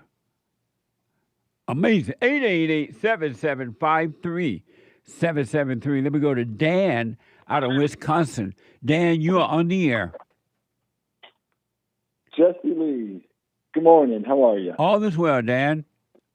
Good. It's good to talk with you again. So I know you're going to the doctor today to get your blood work, right? Yes. Okay, good. There's something really important, when you get your blood work, there's all kinds of numbers in there that very few people understand. And doctors don't often give you the truth, like your cholesterol, your triglycerides, your glucose, things like that. But there's another marker that I want you to please ask. Ask. The blood, whoever's doing it, whether it's LabCorp or whatever blood bank that you're going to have this blood drawn, make sure that they do what's called a CRP. CRP. Charlie, Robert, Paul. Right. Okay. And it's called a high sensitivity CRP test. If you do not ask for that, then they will not include it in the panel. So, and the reason you want that, Jesse, is because that's, in my opinion at least, the most important marker, the most important number in your entire blood work, because what CRP shows is inflammation in the body. It's a marker that measures inflammation, and we want that number really, really low. Of course, the lower the better, because the less inflammation, the healthier we are. It's that simple. So amazing. Please, I go ahead. Amazing. I will. Yeah, I called yesterday and left a message with, I don't think it was Derek, but whoever I spoke with. I wanted to call today just for that reason, because I would love to talk to you again when you have time and go over your numbers and look at your glucose and look at your sodium levels. And I believe that's what we're going to find out. You were just low on minerals and you need electrolytes. And I was so glad to hear you ate a couple hard-boiled eggs the other morning. I hope you keep doing that, because that's a really smart thing to do. If you eat the yellow part of the egg, do you know if it may create high cholesterol? No, that's one of the, in my opinion, that's one of the biggest lies in the medical industry about cholesterol. And if your cholesterol levels are high, they're going to want to put you on statin drugs, which are sure to harm you. So don't worry about cholesterol. I don't worry about cholesterol at all. There's other things like triglycerides and things that we should be knowledgeable about for heart health, but cholesterol is not something I have any concern about. Your brain is made of cholesterol. Amazing. So cholesterol is good. Thank you, man. I appreciate that. I'm writing down CRP, and I appreciate it, Dan. Thank you. And Jesse, put in front of the CRP, put high sensitivity, because otherwise, if you don't request a high sensitivity CRP, they'll give you a vague CRP, and it'll just show that your number is under 5 or whatever. But trust me, just if you ask for that, I promise we'll have a good way of analyzing it. And I'd love to talk to you more about it. I appreciate it. Back in a moment, folks. Back in a moment. Coffee is good. Every bag is roasted to order. Freshest flavor, top quality, specialty grade beans. Good. Every dime goes back to Bond, my nonprofit. And we are rebuilding the family by rebuilding the man. So when you're drinking coffee and enjoying it, just know you're helping somebody. Amazing coffee. Punchy has his own coffee now. What the? And it's so good. All the way from the plantation to my own coffee. Who would have thought? Did that coffee come from the plantation? Did I pick my own coffee? Check it out. Go to rebuildingtheman.com, rebuildingtheman.com/stores, and get Punchy's coffee.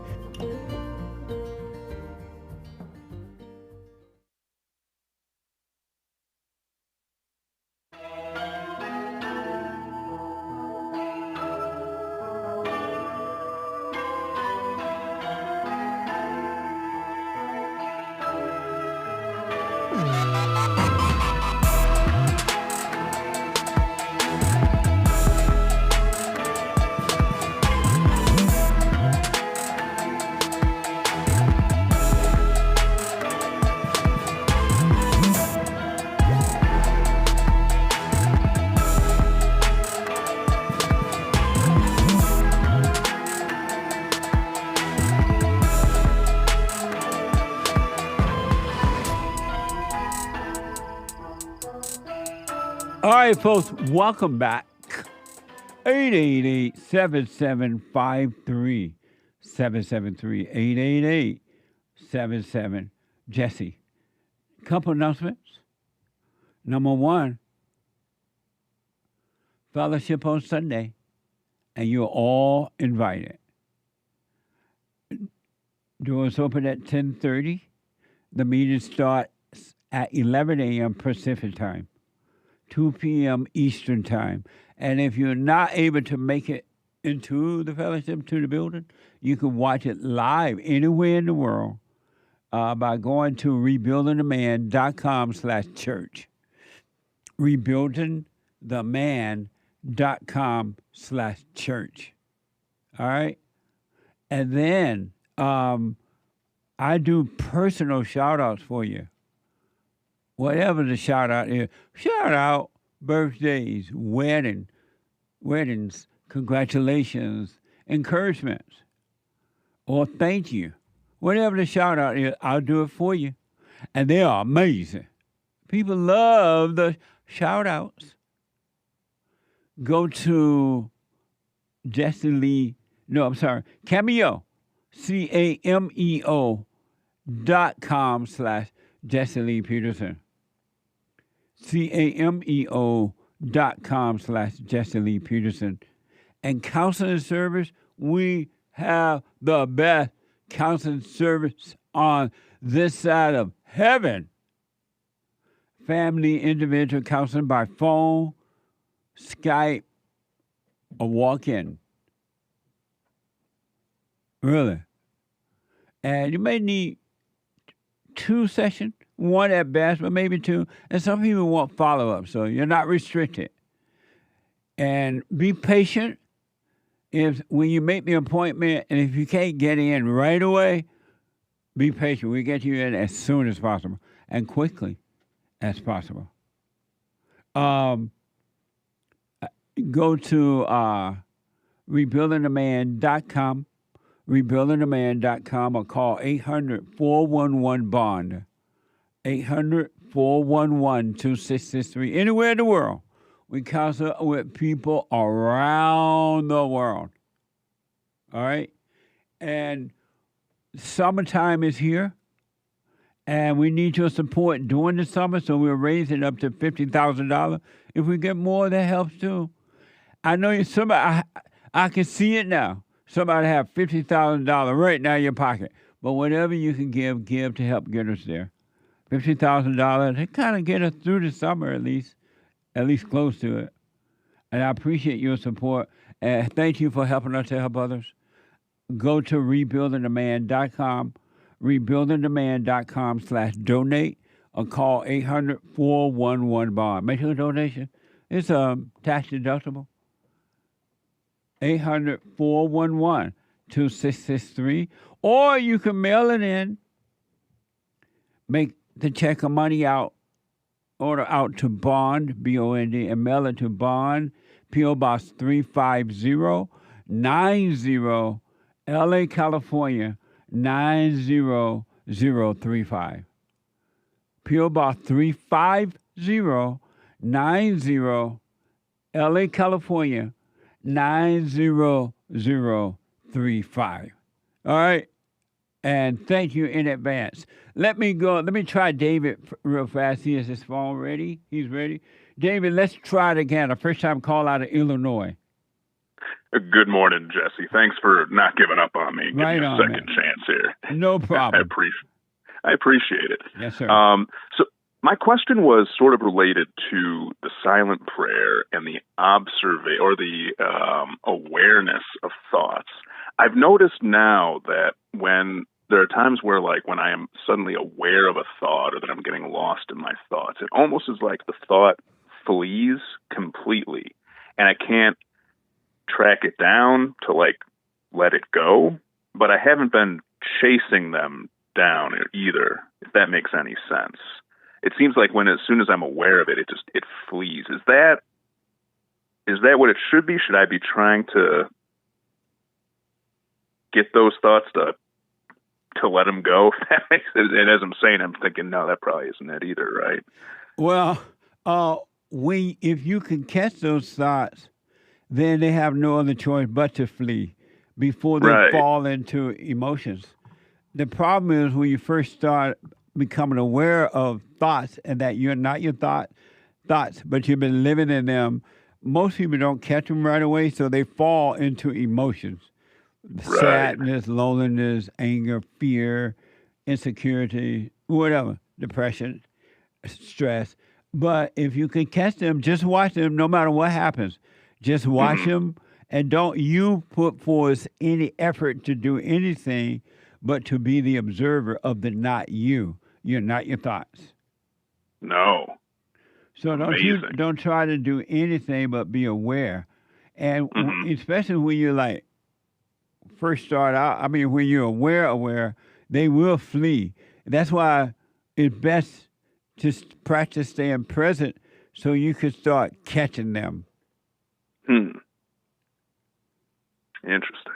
But don't put forth any effort. The light, Christ is the light, and the light is telling you to bring all of those thoughts, which are dark spirits, demons. Bring all your demons unto the light, all of your darkness. And the light, which is the nature of Christ, will take care of it. Amazing. I'm going to do that, Jesse. Have you gone and forgiven your mother? I have. How did that go? And, it was amazing. I went and I forgave her, and her response wasn't, it wasn't like, oh, thank you, because I think she recognized it wasn't about me, but she was like, she had a complete acceptance of it. Like, yes. Nice. Right? Yeah. If that makes sense. It does. I went and forgave my father. He didn't receive it. I forgave him, let that, any judgment go there. He has chosen to continue to suffer and die. So, why did you resent your father? What did he do to you?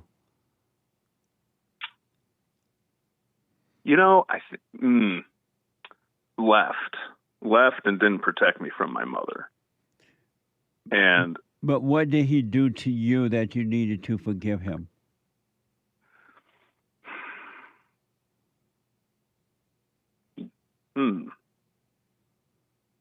I guess I thought it was the leaving or not being there and not protecting her from me, but he couldn't help that either, could he? No.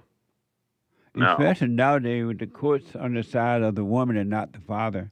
But I don't know what happened with that, but what did he do to you? I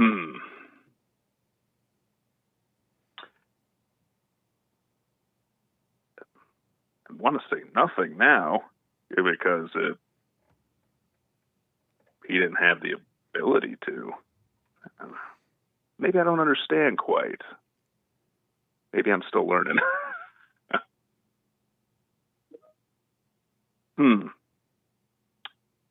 I think if I'm answering, I don't think he did anything to me. He was trying his best, but he was also deeply flawed from his own upbringing. I don't think he ever forgave his mother, or knew he should. I can't hear you whispering. Oh, I'm sorry. I didn't mean to whisper there. I think, I really don't know, Jesse. You've got me on this one here.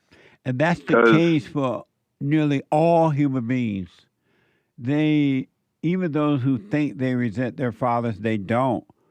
And they only resent their father with their mother's resentment toward the father because they have identified with the mother. And they're yearning for the father because inwardly they love the father, they want the father, but they have believed the lies of the mothers. And so what about when a father rejects that, though, rejects the son? Because I went back to him, right, and was like, asked for what was it? Asked for, like, hey, like, forgive me for being resentful against you. And he did, but then he still chose to go and pursue the pleasures of the world for himself. But I don't know what you mean by that. So he went and chased women and after drank. you went and asked him to forgive you? Yes. But you were grown then, right? Oh, yeah. So why is that important to you? It's not. I've left him to it at this point. It's his choice. But you seem to be bothered by it.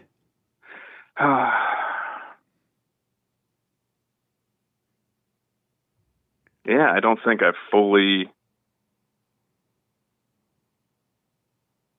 don't think I'm fully there. It does still bother me, and I thought it didn't. Why would it bother you at all as an adult that your father doing whatever it is he's doing? Why are you bothered by that? Because I'm still putting my judgment on it, and I shouldn't be. I'm still judging it as wrong, and I've got no play. I'm not supposed to judge. So then why did you even bother to go and ask for forgiveness if you were not willing to overcome judgment? I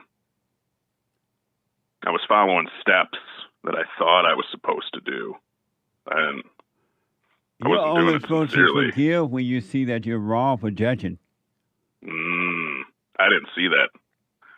I didn't see that I was wrong for judging until about a minute and a half ago. Well, a mess. Also, you're not supposed to ask anyone for forgiveness. Why did you ask him for forgiveness? To forgive you. Why did you ask? I thought that's what you're supposed to do. Or, no, it was because I was weak. That's why. I should have just said, I'm sorry, instead of I hope you forgive me or asking. I think it was weak because I didn't want to go the full way and admit my part. Amazing. How old are you?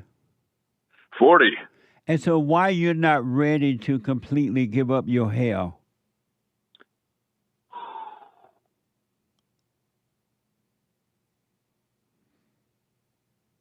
There is still a spirit of fear in me about him and rejection by approaching him, even with, hey, I'm approaching you to apologize. And I don't know why I have that. Because of your anger. Anyone what did you say? And then I want to come back to the father because of time. What did you say to your mother when you went to her? What did I say to her? It's been a couple of years, so give me a second here. Something to the effect of, I forgive you for, I don't want to say like how you raised me, but something like that, and for turning me against my dad. You couldn't help it. but I forgive you for that. And she accepted that. Oh, okay. And she did not run from it. She didn't deny it. She didn't try to explain it or justify it. And so but you have fear toward your father. Yes. Still at 40. Amazing. You are not.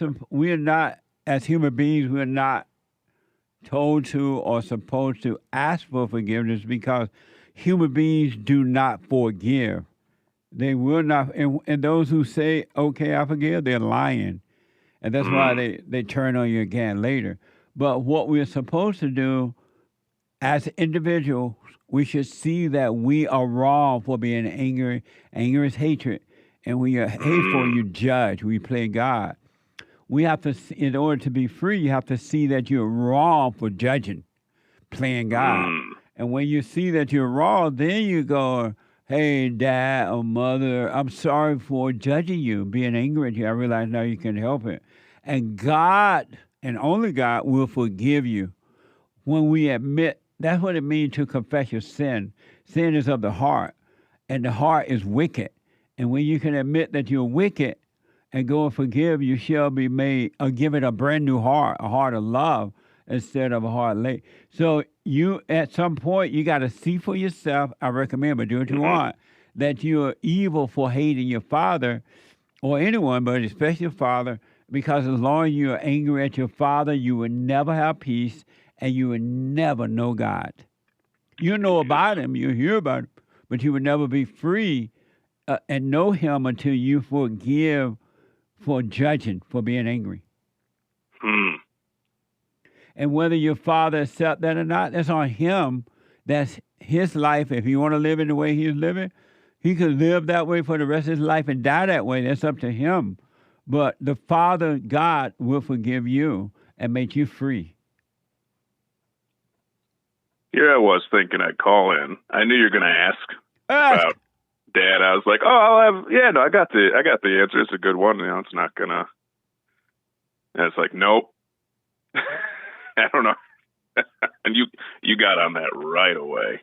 Amazing. I'm a mess, Jesse. Yeah, I know. All human beings around the world have the same mess. Everybody's the same in that mess that has anger. Let me ask, do you see that you are angry at him, right? Yeah. And do you see that you're wrong for being angry? Do you see that for yourself, not just because I said it or suggested it? No, I do know that's wrong because I know, from experience too, that the anger is evil, and we've never. There's no. I know a lot of people talk about righteous anger, but I don't think a human can really have. No, they don't have no righteous. They don't even know what that is, to be honest. So now, if you see that, you got to go to your father shaking in your boots, because what you're going to discover if you're doing this, that fear is an illusion. It's not even real. It's just like walking down the road and seeing a mirage. And you get down the road, you realize it wasn't even real. It was just an illusion. Fear is not real at all. Psychological, that mental fear, emotional fear, it's not real. And so once you face your father shaking in your boot, you're going to realize, wow, that fear wasn't even real. And it's unfortunate because fear controls people's lives. It keeps them from doing certain things, from being in certain places and going certain places. It controls them, and it's all an illusion. So you got to shake in your boots, but if you want to be free, you see it for yourself, but you got to forgive him, not ask him to forgive you. That's why you walked away still judging him, because you asked a human being for forgiveness. Human beings do not forgive. They're not capable of doing it. But they are capable of admitting they're wrong, those men and women who want to admit it. Yeah. Could I ask, what does that conversation look like? I think I'm asking that because I'm already shaking in my boots here. Oh man, what a mess. It looked like fear. Yeah. And don't worry about it, but shaking your boots. And he won't know you're shaking unless you're acting out shaking.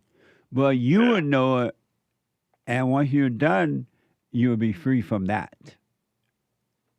If you do it sincerely, meaning that you really see you're wrong for being angry and judging him, and the Father God will be make you free. You know, Christ said you don't have to be you any longer. You don't have to be you anymore. May I ask a quick question? Please. You're 40 something, right? Yeah, 40 on the dot. And how have you been dealing with women all this time? As little as I need to.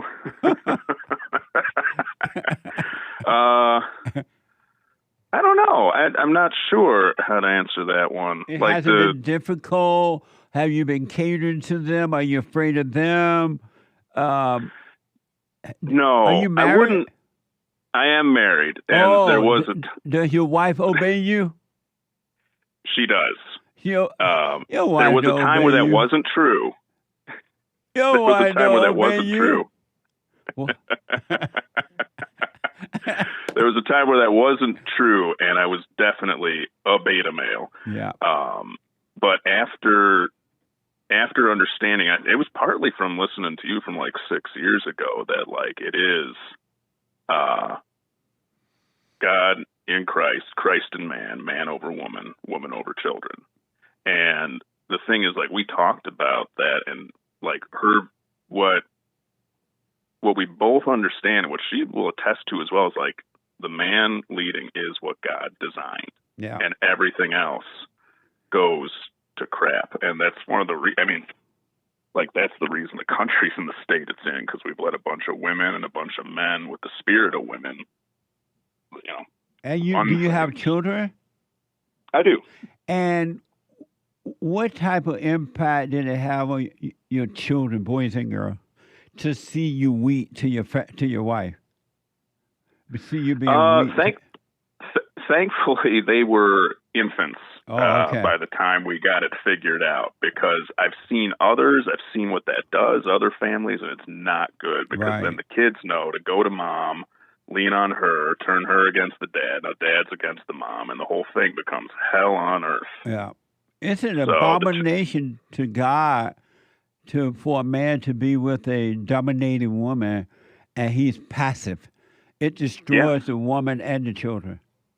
We don't even understand how bad it is, because we don't even see the full breadth of it, but it's destruction to let it happen. And people suffer in it. They suffer in a hell they've made, thinking they're empowered.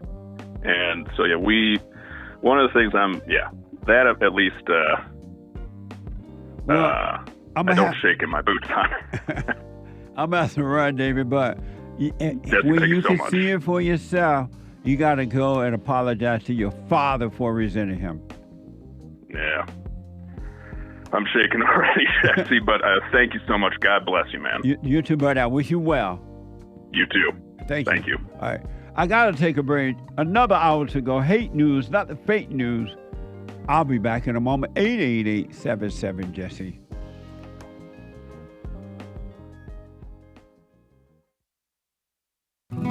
I'm 32 years old now, and I've been clinically depressed since I was 17 years old, and ever since I started listening to you a couple of months ago, bro, I don't even need to hear the word depression. I don't even care about that, because that's not anything that I identify with anymore. Nice. I'm 100% cured. I'm 100% better, because I've been listening to the Jesse Lee Peterson show, and I can't even begin to tell you how much I appreciate you, and I just can't even begin to tell you how much I really appreciate the things that you're doing for young men. Young men need to hear this, and young men need to know this message that you're delivering, because it's important.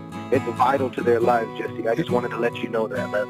That's amazing. I mean, you made my day, man. When I hear one soul has returned to the Father, it's like 1,000. It's better than silver and gold. So God bless you, man.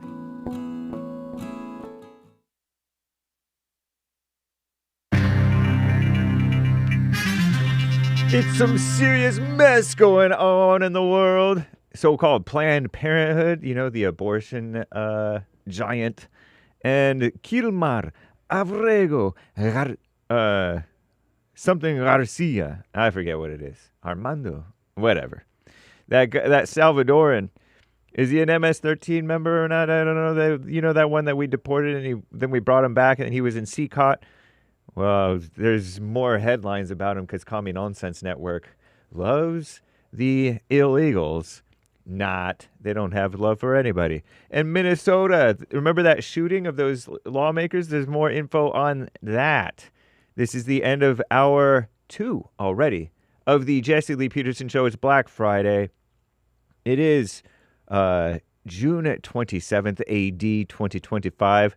There is one line open. You can call in right now during Hake News, not fake news, or afterwards, or whenever you can, to get on hold, to get on air with JLP. I know one of you was complaining that you got disconnected. I don't know if that was on your end or ours, but we didn't do it. We didn't do it. So call right back in. And JLP will be back for the 3rd hour coming up. And after that, thehakereport.com. And after the Hake Report, it's Friday. That means The Fallen State at 11 a.m. Pacific time. It used to be at noon. Now it's at 11 Pacific. And then right after The Fallen State, the American Anchor Baby. He didn't have a show yesterday, but I believe he will be back today. Nice. So American Anchor Baby on YouTube and Rumble and other platforms as well. He was streaming on the streets, even on X. Live streaming on X. That's Gorgonzola. GORGONZHOLA on D Live and X and other places. Cool. IG too. Not that he streams there. Anyway, I don't even think he checks it much. Well, he might. Go follow him there. Anyway, so that's cool. And then church on Sunday, always excellent. You can donate, rebuildingtheman.com/donate, or call 1-800-411-2663 right after the show here. Or call and leave a message and they'll call you back. Get on the mailing list, schedule counseling, inquire about counseling, donate, stuff like that. Commie Nonsense Network, CNN. I was telling you about Planned Parenthood the prior hour. So-called Supreme Court Thursday blocked Planned Parenthood from suing South Carolina over the state's decision to pull its Medicaid funding because the organization also provides abortions, meaning kills babies in the womb. At issue was an executive order signed by Governor Henry McMaster in 2018 that had pulled Medicaid funding from the state's 2 Planned Parenthood clinics.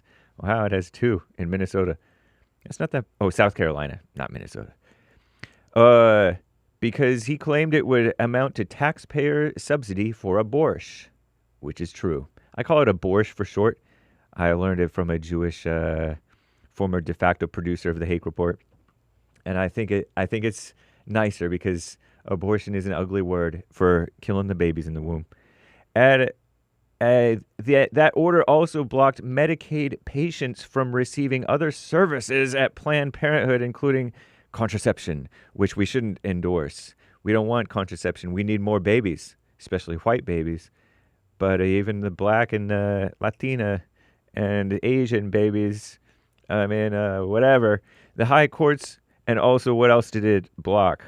Breast exams and testing for STDs, sexually transmitted diseases. I'm surprised they call it diseases rather than infections. STIs, now they're calling them. Gross. The high court's decision could prompt other red states to target Planned Parenthood and make it harder for Medicaid beneficiaries to choose their doctor. Well, then quit doing abortions, Planned Parenthood, and then maybe you can be do-gooders with all these other crap that you pretend like you're also doing good in the world. You're not doing any good. Anyway, today is the final day of the term for the Supreme Court. They're expected to hand down 6 rulings. Maybe they've already done some. I don't know. Including those dealing with Trump's birthright citizenship order. No more anchor babies. That would be interesting. I don't have high hopes. And other stuff in the world. I'm James Hake. Now back to JLP. Hour 3.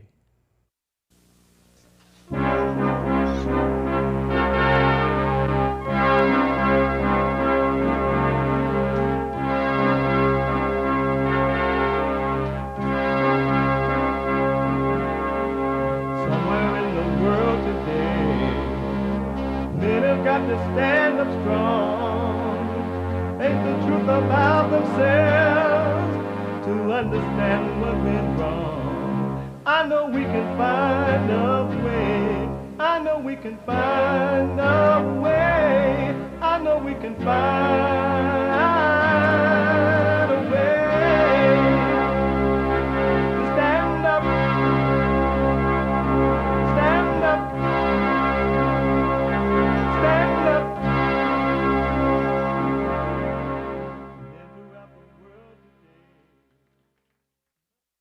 Uniting the racers with truth instead of dividing them with lies. We're also rebuilding the family by rebuilding the man. I am Destiny Peterson. Welcome to the third hour of the show already. What the? Amazing. You can get involved by calling 888-7753-773.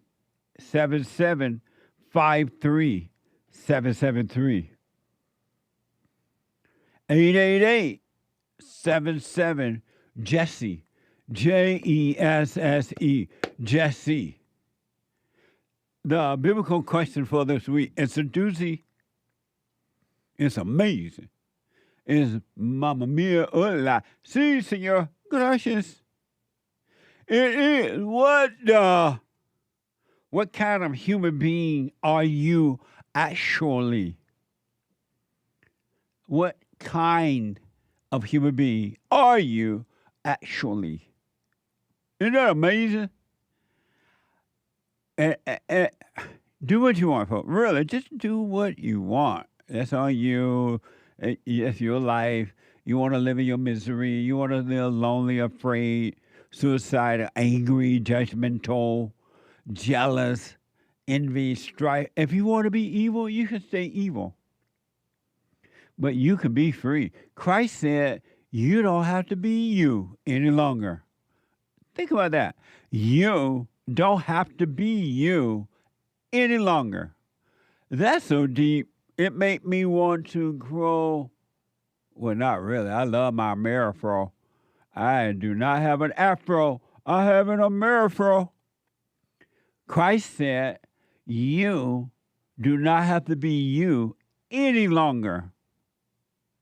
And that is so true. I hardly know what to do with it. I can't stop thinking about that. But instead, you say, well, who will I be? You are afraid not to be you, even though you're miserable being you. You are afraid not to be you. Isn't that amazing? Christ said, and I repeat it, and it's true, you don't have to be you any longer. You don't have to be you any longer. Your life can change just like that. And it will be amazing. But you love being you. You want to let you, are not going to let you go. But you don't have to be you any longer. We have every way that you can watch and support the show listed on JesseLeePeterson.com/show. JesseLeePeterson.com/show. And if you're busy doing whatever you're doing, fighting with the police, you're a Democratic politician and you want to go to jail, you're begging them to put you in jail so you can be like Trump, the great white hope, right? You're begging to go to jail. Or you are the Catholic Church or some Christian religion out there trying to pretend you love the illegals and you want to help the illegal not be deported. Or you are illegal alien, male or female, and you get arrested and you go to the media right away. My mama got arrested today. How you find the media to complain? How did the media know your mama, illegal alien mama, was arrested? Whatever you're doing, you can be listening to the show on your iPhone or iPad, anywhere in the world, by calling the listen line on TalkStream Live at 605-615-4131. 605-615-4131. And to donate and have your comments read out loud, go to buymeacoffee.com/JLP Talk. Buymeacoffee.com/JLP Talk or Bond JLP Cash App. Bond JLP Cash App. It's Open Line Friday, Get It Off Your Chest Day / Black Friday. Oh, Lord. That was then. This is now. I love the blacks. You do make disparaging remarks towards black people. Be black. I want to make sure we agree on that first. No, we disagree. Hold on. I want to ask. Well, and the things that you do, I just like I say, I want to hate you, but something won't let me. Hey, What? what's wrong with the blacks? What's wrong? Christ said, you don't have to be you any longer. Smoke on that one. You don't have to be you any longer. No matter if you're male or female, rich or poor, whatever color or whatever. Another thing I want you to know, when you say someone is holding you back or holding you down, you're lying. No one can hold you back or down. You're a victim in your own mind. You are a victim in your own mind. It is an illusion. And that's why I want the blacks to know you've been lied to about slavery. Oh, they took our inheritance away. Like black people, the slave is going to leave you some money. Black people don't have any money. They said black people don't have any money because of slavery, and the white man took the black people money. But yet, on the other hand, they said black people are the most spending people in the world. They spend so much money they can own their own country, they say. So which one is it? Did the white man take your mama money in slavery? Or are you spending so much money you can own your own country? You can't have it both ways. And to the white people who are hating the Jews and blaming the Jews, how sad is that? You believe the Jews are superior to you. And the black people believe you are superior to them. And so on, and Scooby-Doo. Nothing but victims. Don't be a victim. Don't have hatred. Drop the anger, and you can see your way clear. You really can. One thing I've noticed about dropping the anger, and I'm not making this up. I used to be a beta male, total beta. But so I know what it's like to be a beta male. And without your own effort, two things happen when you drop the anger. You can read human nature like a book. You can read human beings like a book, not even trying, and you're not judging them. It would be impossible to judge, but you can see clearly through them without even trying. It's crazy. You can see through human beings like a book without contact lenses or glasses. And the second thing is, it is impossible to be bothered at all about from other human beings. They can't touch you without you trying. Don't you try, and don't you like, oh, I'm bad, I'm tough. You don't hurt my feeling. You're lying, man. If you got to say it, you're lying. But you're so protected by the Father because the Father loves you. And it's more than just, oh, I'm conscious. It's way more than that. It's amazing how the Father would treat you better than the devil would treat you. But you see human nature, and it's impossible to be hurt by human nature, and it's impossible to judge them. Really. And they would try, but it won't work, especially if they're being hurt. Oh, Lord. They lash out like a rattlesnake. But you won't be touched because you're not trying to hurt. You have real compassion for human beings when you have real love. You really do. And that doesn't mean you agree with it or disagree. Matter of fact, you start living a life of neither agreeing nor disagreeing. Neither arguing or not arguing. You are like, you have a brand new mindset about all things. You really do. But do what you want. Live in your darkness. Live asleep or live awake. It's up to you. That's in your hand, whether you want to or not. And when you want to, the Spirit of the Father will come down and make a home in you and give you a clear mind.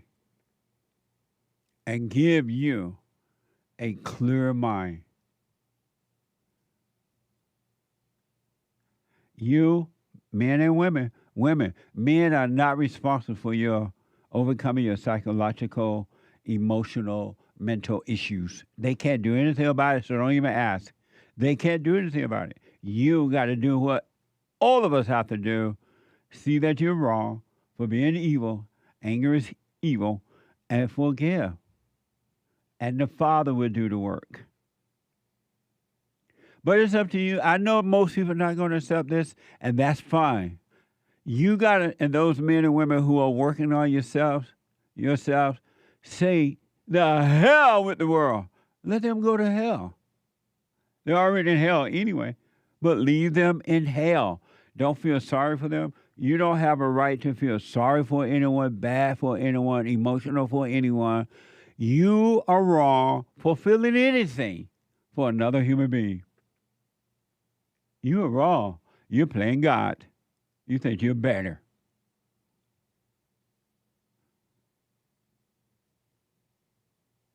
I want you to take a look at how combative this black woman is while being arrested on X.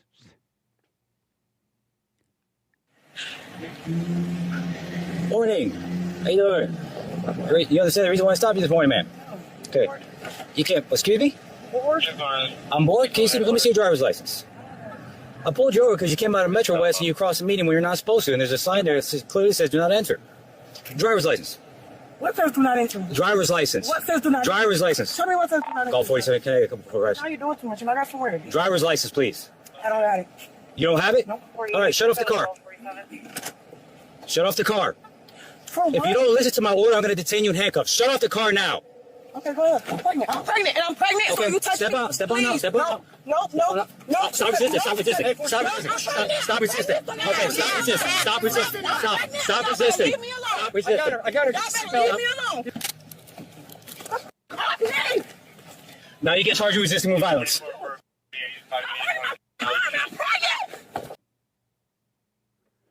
Well, evidently she doesn't know she's pregnant. If she's not going to be the first to not overreact because she's pregnant, why would the police care?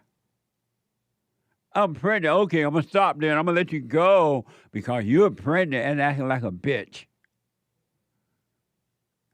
What's wrong with the blacks? And then they beat her up and throw her down on the ground, and the NAACP going to come along. Oh, we got a lawsuit going on. Ambulance chasers, like the so-called civil rights leaders, they don't say, you know what, this woman brought this upon herself. She was a bitch when the cops stopped her.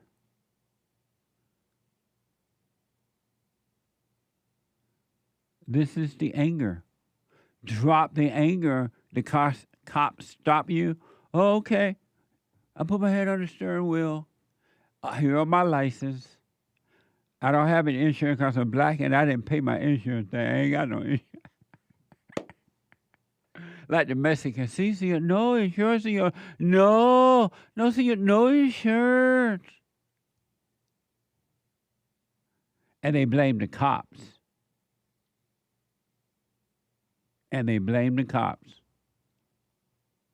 This is hell on earth inside of human beings. All human beings with anger are living in hell.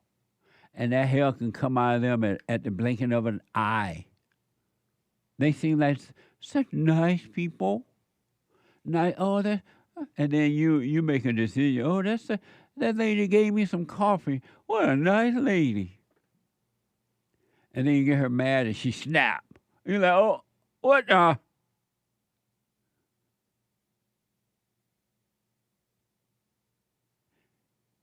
Christ said, and it's not Bible Thumper Thursday either. Christ said, and I repeat, you don't have to be you any longer. Think about that. If that doesn't make you want to holler, throw up both your hands, I don't know what will. And for most people, that goes right across over their head.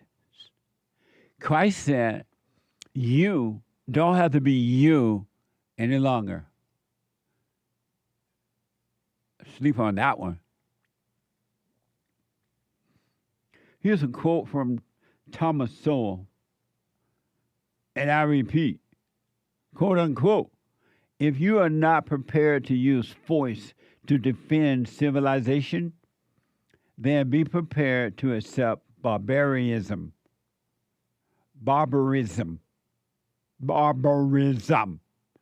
If you're not prepared to use force to defend civilization, then be prepared to accept barbarism. Look what's happening in our country.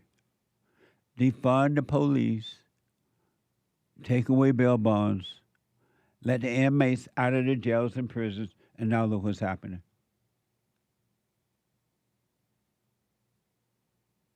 Look what's happening.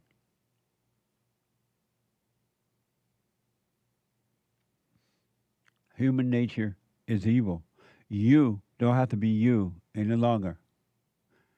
Human nature is evil because human beings are one with evil.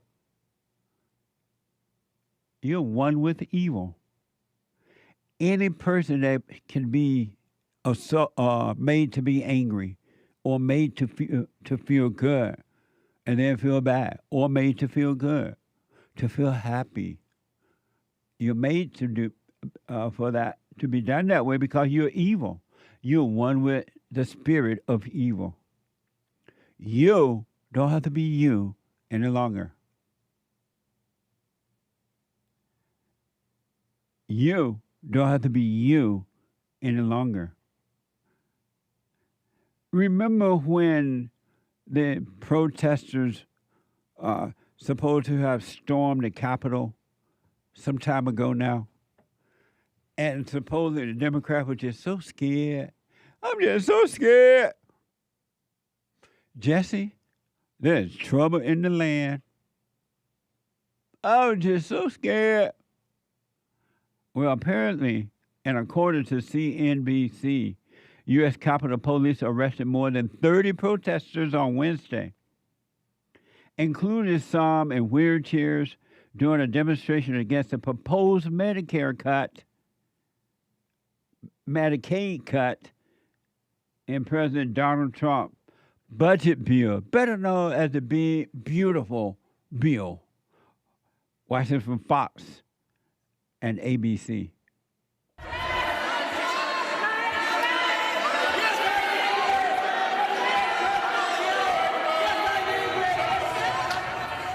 That scene playing out moments ago, demonstrators protesting the Big Beautiful Bill being arrested on Capitol Hill. The video shows protesters being removed by U.S. Capitol Police. Police have cleared the protesters out of the Capitol building, but we'll keep an eye on this just in case anything else shakes out. Are the Democrats so scared? Who are they blaming for that? Why they're not scared? These people are in the Capitol building protesting. I remember when they just hiding under a desk because they were so scared. I was just so scared.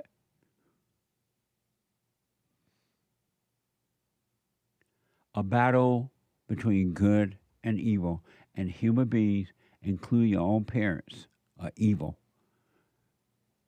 Your parents don't give you love, they only give you hate. And especially, but not only, the mother. They only give you hate. Every human being on earth. And so don't be thinking, oh, I'm a rich one, I'm an educated woman, I'm an uneducated man. I don't have my mammy did me good. That's a lie. If your mammy did you good, why are you so evil? And anyone that has anger is evil. Look what's happening in the world because human beings are evil. Look how the woman that says she was pregnant, the black one, and the cops stopped, and right away she got snappy, running off at the mouth.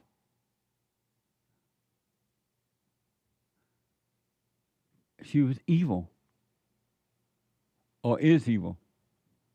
Anger, and you've been told anger, oh, you need anger to protect, you need a little anger to protect. You can control anger. Jesus was angry, all lies given to them by hell. They clean the glass on the outside, but not on the inside. Anyone that tell you anger is good, any bit of anger is good, that's your enemy. They're working on behalf of evil. I want to go to Canada and talk to a first-time caller, Marty, out of Canada. Marty, you're on the air. How's it going, sir? All is well. That's good to hear. I just had a couple questions for you. Okay. I guess regarding forgiveness. I've been listening. I'm only 19 years old, but I've been listening to you for maybe 5 or 4 years now. Mm-hmm. And I've always been listening to people forgiving their mother and father and stuff. I'll be honest with you, like I find myself, I've never really had anger in my life or resented my parents at all. My dad himself, he's never really been too angry, and he's not a beta. Like, he's kind of the head of the family. And I mean, as far as I've been growing up, and I remember my mom's never tried to force me away from my dad. I've always had a really good relationship with my father. So my kind of question was just, is there a case or ever a situation where I shouldn't seek forgiveness, or am I kind of lost? Or how? And what was that part of the question? I said, is there ever a case where I should seek forgiveness or not seek it? But I mean, or is that kind of like, or am I wrong? I guess should it? How? So you have no anger? I don't find myself really ever angry at all. No. You never get angry? I would say no. And so how did you become emotional? Maybe I was emotional maybe as a child, but I mean, growing up and maturing, I haven't really ever been too emotional. And so if you have no anger, how did you become emotional even as a child? As a child, how did you become emotional as a child? I guess, yeah, it's a good question. I probably had anger growing up then. And you probably, or you did? Well, I would say I did then. And why did you have it then? Well, I'll be honest with you, that's a good question. No, I'm not too sure what the right answer would be. Because I really couldn't tell you. I don't remember too much of my life, I guess, as a kid and why I got angry. But, I mean, I guess probably from the spirit of my mom. And so why do you think you don't have anger toward your mother if you believe that you possibly, as a kid, you became angry because of her? Wait, sorry, could you repeat that? You said that you got angry probably as a kid because of the spirit of your mother? Yes. What do you mean by that? Well, I mean, as a kid, you really have two influences, like your parents. Uh-huh. And I mean, personally, I couldn't tell you why I was angry when I was a child. But I mean, looking at it now, I was, if anything, probably learned from my mother. And why are you 19 now, you say? Yes. Why are you emotional now at 19? I don't know if, I mean, I wouldn't really consider myself emotional. What would you call it then? When you are emotional, what do you call it? Well, I don't know. I wouldn't really say I get emotional. So you never feel any emotions at all?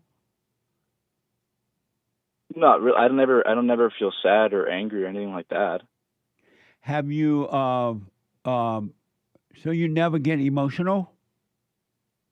I guess not. I mean, I don't know what you mean by emotional. I'm not sure if you include like I don't know, happiness or whatever. But I mean, as far as being sad or angry or upset or anything like that, I don't ever feel that. And so your mother was perfect? No, obviously not. But why do you say obviously not? Well, because I don't believe anyone's probably perfect. Oh, I see. And so what was imperfect about your mother? I guess probably the anger from her, I guess. Meaning what? Just like in everyone else. Well, I mean, think about it now, and even actually, now that I think about it more, even as a kid, I guess my dad himself and my mom used to be angry and emotional. So. And when you say I guess, you're not sure that happened? Well, sorry, I should rephrase it. I am sure now. It's just kind of, now that I'm talking about it more, it just seems to kind of be coming back. And what coming back to you? I guess kind of memories or I guess memories of anger coming from both of my parents. And around about, as far as you can remember, you were at what age at that time? I would probably say from like, I don't know, maybe 8 years old to 14 or so. And have you forgiven them for that? No, I haven't. And why not? Well, honestly, you know what? I'm very glad I called you because that, I never thought about it, forgiving them for that. I was more thinking about it current day, but I should go and do that. When you say I'm more thinking about it current day, what do you mean? Well, I never thought about anger that affected me in the past. I was kind of thinking more of now, because I honestly, now that I'm talking to you, I never really related or thought about anything when I was a kid. Oh, I see. And 19, have you been thinking about things at 19? About, in terms of what, sorry? Concerning you and your emotions and whatever. Not really. Like I mentioned, I don't really find myself ever getting emotional. So. Right.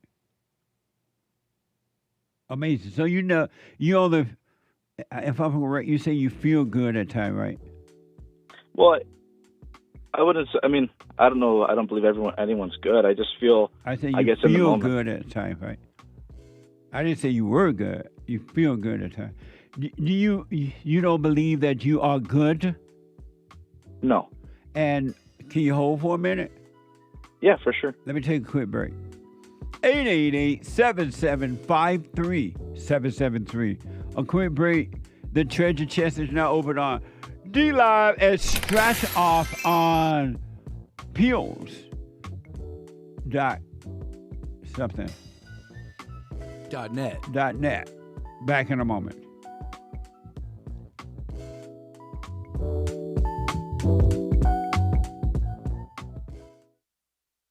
Anytime you have situations happening in your life, always be still. Don't overreact. Most of the people that I know, they say, "Oh, I know Jesus. I love Jesus. I'm an observer." And as soon as something don't go their way, they get mad. I'm like, what the? If you overreact, folks, remember to do that. Don't overreact.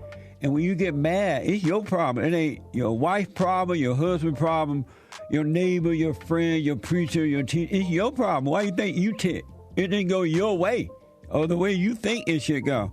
Don't have a way you think it should go. Let life just happen. Thoughts make you think that life should go the way you want it to go. And if it doesn't, if someone don't do or say or act the way you think they should act, you hate them. And then you blame them for being mad. It's the darndest thing I ever seen. But it's amazing to see it. So relax.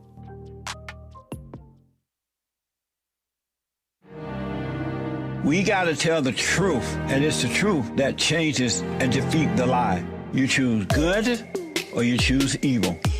You choose good or you choose evil. It's up to you. You got to think for yourself. Think for yourself. And if you decide to go with evil, it's your fault. I want to show you what evil look like. They have nothing else to offer. Okay, welcome back. 888-77-53773. Couple quick announcements. Number one, the Hake, a JKE report coming up at 9 a.m. right after my show, Pacific time. And James Hake is on fire. He doesn't have that good hair for nothing. He's on fire. And then a brand new episode of The Fallen State. I think you're going to enjoy this one. I had an amazing conversation with Lilly Gaddis. And she's a social media personality and the host of Down the Line. Watch this. Next time on The Fallen State. I saw the video where you were cooking and you said the so-called N-word or whatever. In that context, I didn't mean it offensively at all. I was just saying a word like I would say dude or you have the right to call me a cracker and I have the right to call you a nigger. You know? Yeah, that's right. So if I keep speaking out about it, you know, maybe we can fight against that cancel culture that has ruined lots of people's lives. What's wrong with the blacks?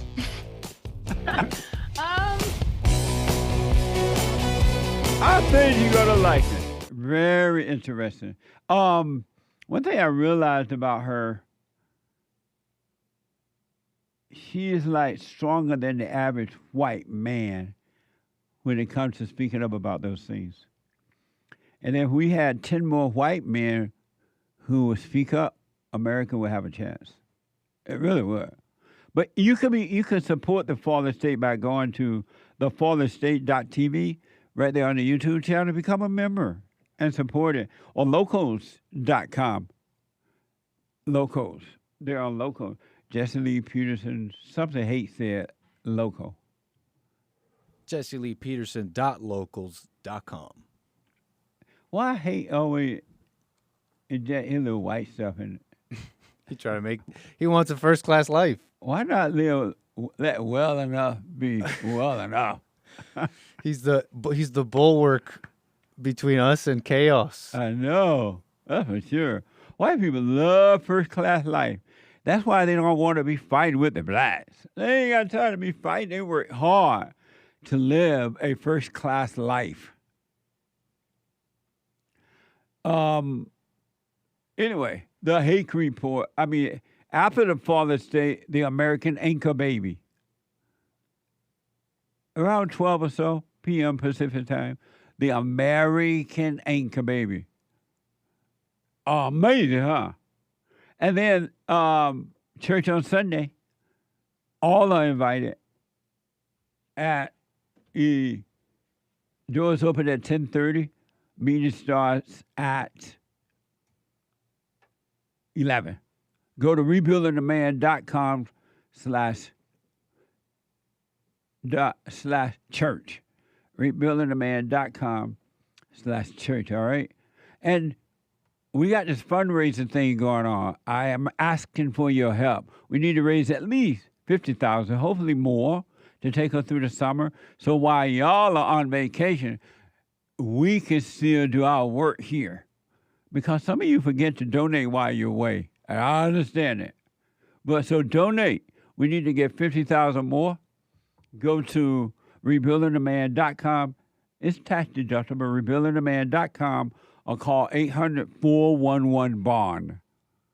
800-411-2663.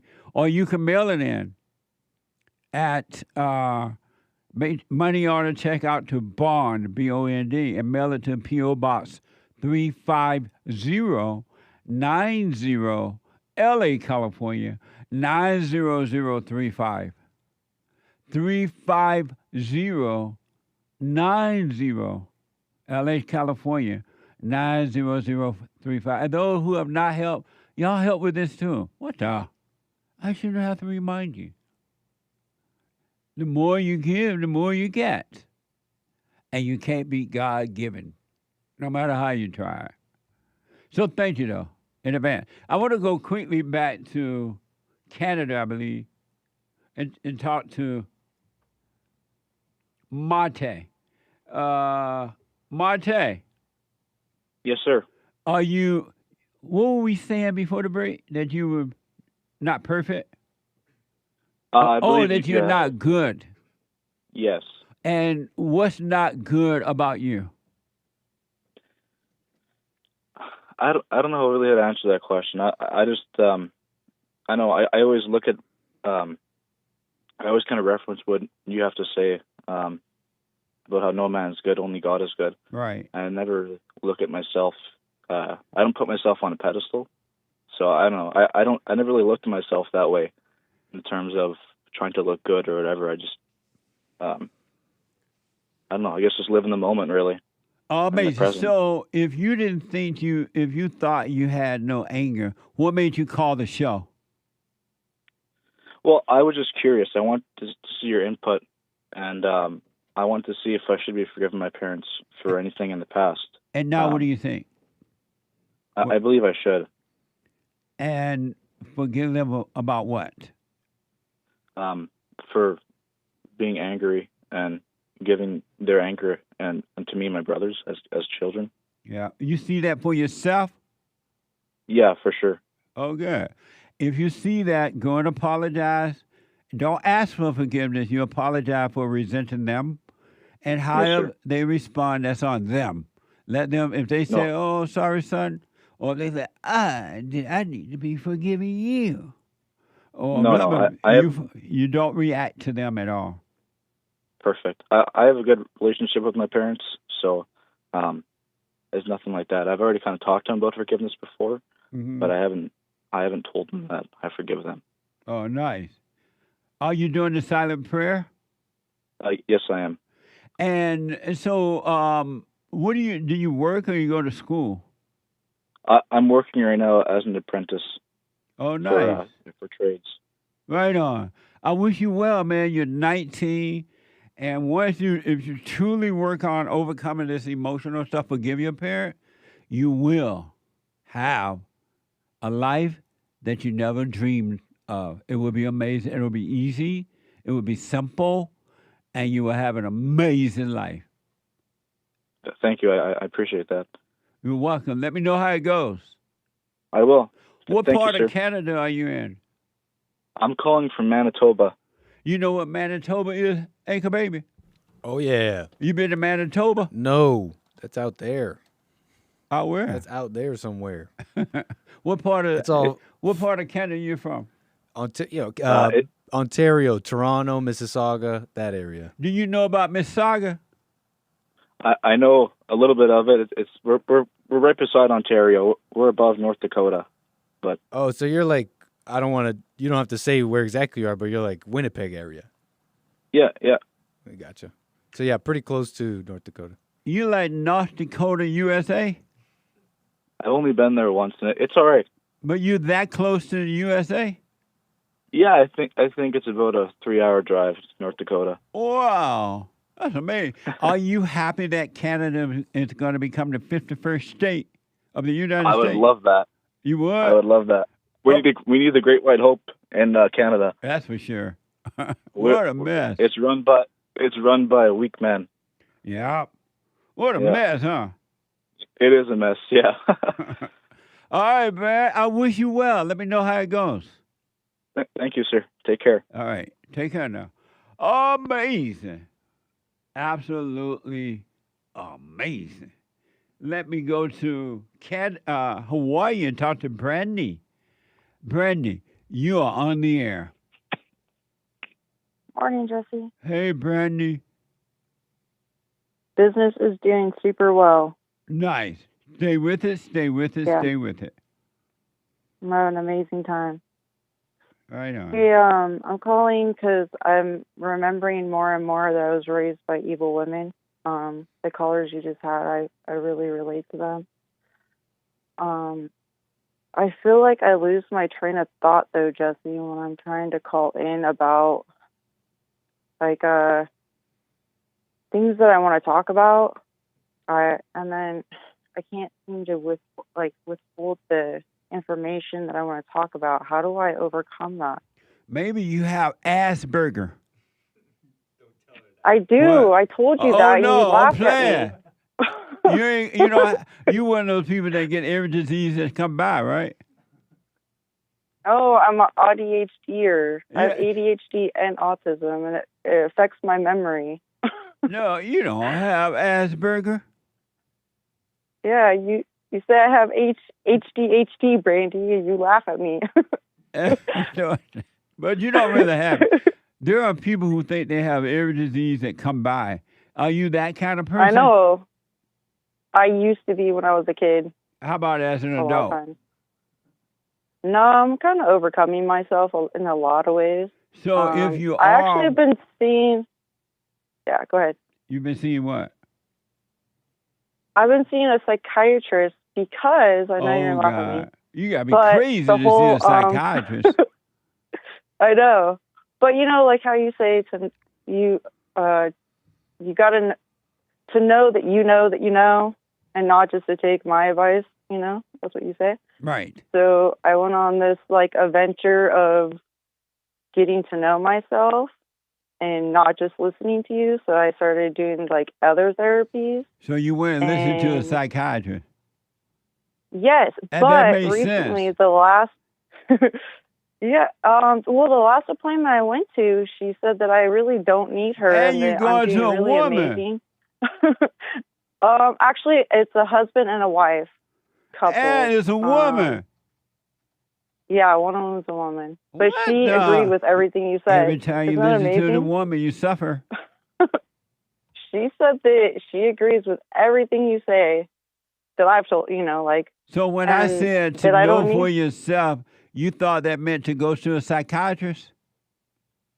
Well, I actually went to a psychiatrist to get testing for my memory and like for ADHD and autism.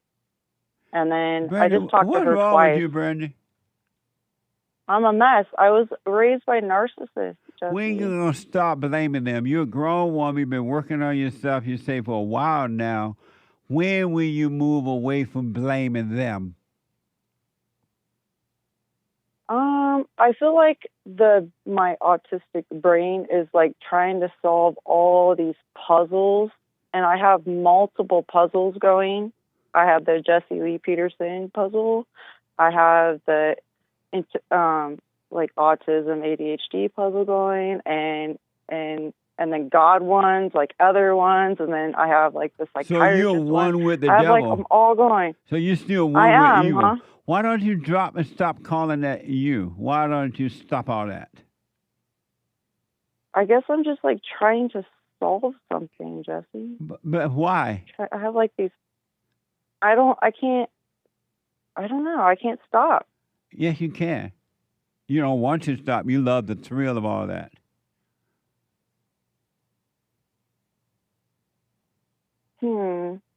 Oh, you love the thrill. don't That's why know. you go from person to person. You keep talking about Asperger and all that kind. Because you love the thrill. What would you be if you had none of those thrills? I don't know. You're giving me stuff to think about now.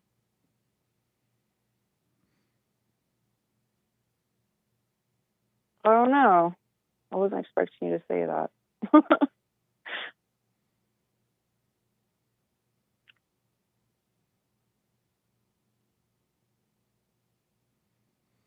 I'm gonna have to think about it. Oh God, here we thinking again. Yeah.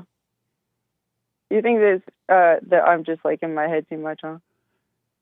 You sure not out of it. You love your thrills, so you go from Jesse to psychiatrist to psychologist to a man and woman therapist. You're just looking for thrills, and you love going to everybody and complaining about your thrills. What will you do if you never complain about thrills anymore? What will happen to you? I used to do that for a while. What will happen to you if you never did that again? I would probably be in complete peace. And so, do you love hell or you love peace? I think I'm trying to find where. Do you love hell or do you love peace? I love peace. So why don't you come out of hell then? Why don't you drop your thrills? Maybe I've been there for so long, it's hard for me to come out. That's another excuse. Why don't you drop your thrills? If I knew how to drop the thrills... You already know how to drop it. Stop identifying with them. Stop calling them you. I've told you, you've heard me say that over and over for the last 100 years. So you know how you don't want to. Like 5 years. You don't want to. You love your thrills. I just got to know that you're right, I think. You don't have to know I'm right. You have to drop your thrills. Okay. I'll work on that this week. All right. The next time I talk to you, hopefully I'll have more on that. But how do you overcome the memory, Jesse? I just told you. Okay. I'm going to work on it. All right. I got this. All right. Bye. All right, bye. What a mess. Super chat. Super chats. Much needed. I am remiss. I missed a few several super chats from like days earlier. What? Or yesterday or something. Someone bought a coffee. Hey Jesse, listen to the Master's Call by Marty Robbins, 1959 song. You bring me back to the old days. Get your house in order. To the Master's Call. I figured that was an okay one to mention. Someone bought our coffee. Jesse was in the fallen state on Sunday. Brotherly love from Nick and crew was powerful. Ask Jesse if he knows so-and-so. I'm afraid to mention this one, but I'll pass it along. Thank you. Yeah. I appreciate it. But thank you. Yeah. It sounds like it's funny, so I might be able to mention it later. Nikki bought a coffee. I thought the biblical question was, what kind of a person are you astrally? LOL, SMH. Yes. Thank you. Leighton W. answering the biblical question. Pardon me if I'm butchering your name. Leighton, something? What kind of human being are you actually? I'm a man. A man's made out of muscle and blood and skin and bones. A mind that's weak and a back that's strong. I'm a man of means, by no means, king of the road. LOL. Thank you. I'll put my 2 cents on Sunday. Thank you. And Madeline bought a couple of coffees that I had missed, and she's the one who pointed it out to me. Happy Bible Thumper Thursday, y'all. This was yesterday. Amazing. Romans 14:1. Accept other believers who are weak in faith, and don't argue with them about what they think is right or wrong. Thank you, Madeline. Amazing. I like that verse. Thank you. Yeah. Hey, Derek, Nick, and Hake, DERRICK. Did y'all notice Jesse eating them eggs this morning? Laughing face with tears coming out. Barely, kind of. Did y'all see me eating eggs this morning? No. Maybe. Oh, what? Listen, I'm at a desk right across from their desk. And it's not like anything on the desk that we're not. But we're busy doing work. Evidently. But thank you. But I am in my head, a lot. Anyway, Hake. Malachi 4:6. Hake. Yes. When a person say they found their faith, there's this guy that played, I guess, football. I saw it on the local news. Okay. And he said that the reason he was so good this year, he won a trophy or something, because he found his faith. I don't know what that means. I hadn't heard. I don't know if I've heard that exact phrase before, or at least not commonly.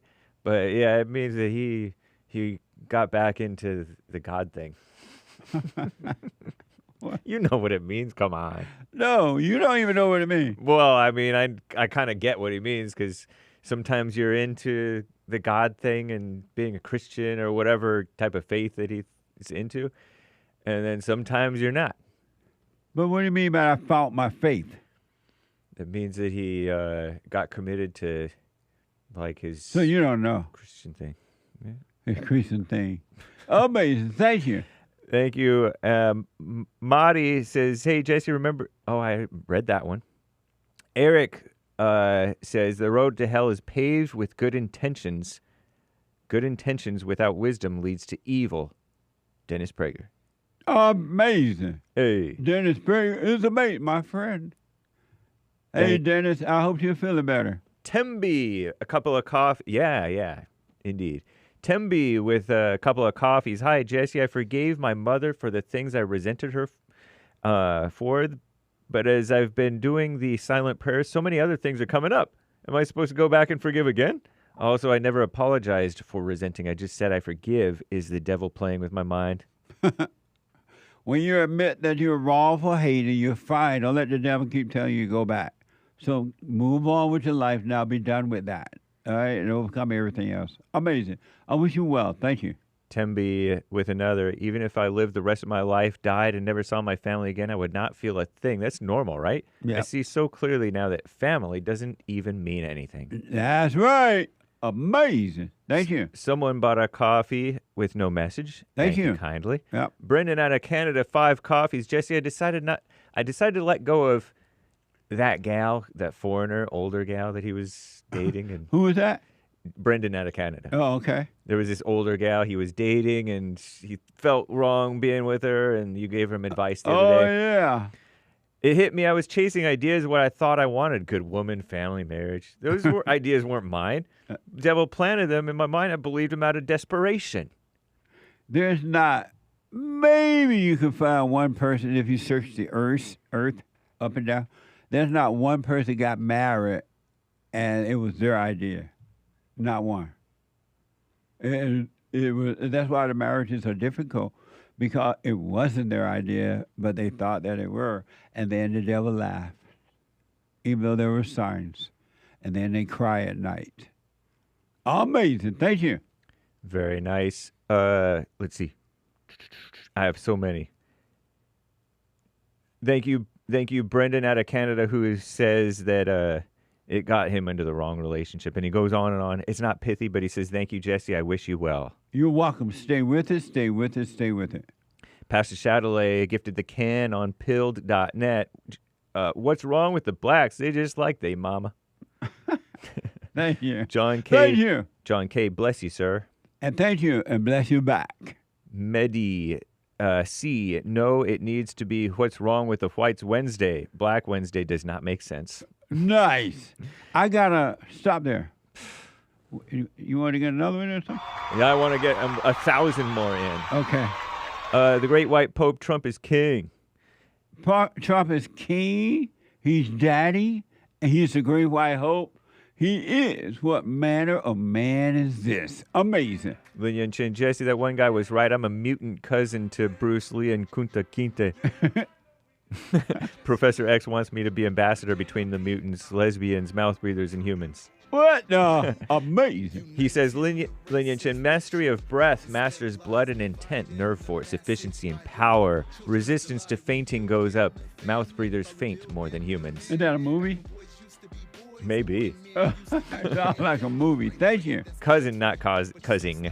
That's a typo. You know I slow L, Lord Goodhair.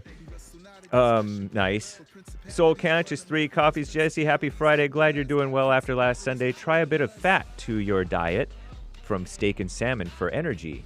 Thank you. I love steak and salmon. Thank you. Anthony, Black Friday sales, no 5-finger discounts. That's right. Cash App. Thank you. If you want to eat 4 eggs a day, says Rimfire on Rumble, consider not eating all the yolks, maybe 2 of the yolks, but I'd rather just not eat eggs than just the white. he says. Me too. I don't eat 4 a day. I eat 2. But I don't eat 4. But someone told me, well, you should eat 4, but don't eat the yellow stuff. Amazing. Thank you. Lin Yan Chin says, sin is divergence from truth. That means life is sin, but mouth breathing is heavy sin, as it is super divergence from sense, high cadence gasping. Amazing. Thank you. Eric, 3 coffees. Dietary cholesterol has a very minimal effect on blood cholesterol. High blood cholesterol levels are produced by the body. You can eat eggs every day. You need to eat cholesterol to produce testosterone. So cholesterol is not as bad as the doctors have said? Right. And why do they give you medication for it then? Well, because there's good cholesterol, bad cholesterol, balance and everything. You need a little bit, not too much. Because I know this person who said they were on cholesterol. They had cholesterol and the doctor put them on, but they got off because they lost weight. They ate right. Nice. Daniel, 5 coffees. Thank you for the continual encouragement to better ourselves, work towards becoming truly free, practice staying present. Been amazing. People can't see what's driving them. Yeah, that's for sure. Thank you. He goes on. Thank you. Says, why don't you believe that Jesus is God? Was Jesus lying when he said that he and the Father are one? John 10:30. So if he said he and the Father are one, well, he didn't say he was God. Exactly. He had a Father. If he was God, why would he say me and my Father are one? He would have just said, I'm one. David Horn, here's one. Here's a great summer for the JLP crew, though I'm not black, by the way. This morning's silent prayer was amazing. Stay with it. Stay with it. Stay with it. I got to stop there, Hake. All right. We'll read the rest on Monday, hopefully. What? Make sure you donate to our fundraiser thing, all right? We're trying to get 50,000 and more, but at least 50,000. Go to rebuildingtheman.com. Help me out on that. Don't let me... before you go on vacation and all that, then whatever. Rebuildingtheman.com or call 800-411-BOND. The Hake Report coming up now, then Father's Day, and then the American Anchor Baby. Marco out of New Hampshire. Lucas out of California. Jarrett, a first-time call out of Vegas. And somebody just dropped, I'm out of time. Have a good weekend, folks. Stay with us, stay with us, stay with us. Christ said, you don't have to be you any longer. Bye. The views, information, thoughts, and opinions expressed during this show are the individual's own and do not represent the views, thoughts, and opinions of the JLP Network or Bond. Their appearance on the program does not imply an endorsement of them or any entity they represent. The material and information presented here is for general information purposes only. The JLP Network and Bond name and all forms and abbreviations are the property of its owner, and its use does not imply endorsement of or opposition to any specific organization, product, or service. I recommend you get a copy of my book, From Rage to Responsibility. I write about how the spirit of anger was taken away from me 29 years ago. I forgave my mother who tried to turn me away from my father, and I returned to my father, and through him, my father on earth, and through him I was able to return to God. No man or woman can return to God unless you go through the Son. And men are sons of God. There may be weak, pathetic examples of it, but it's the spiritual order of life. God in Christ, Christ in man, man over woman, and woman over children. So get From Rage to Responsibility. I write about that. Go to my website, rebuildingtheman.com, for an autographed copy, or call 800-411-BOND. And donate to my nonprofit, Bond, the Brotherhood Organization of a New Destiny. We are rebuilding the family by rebuilding the man.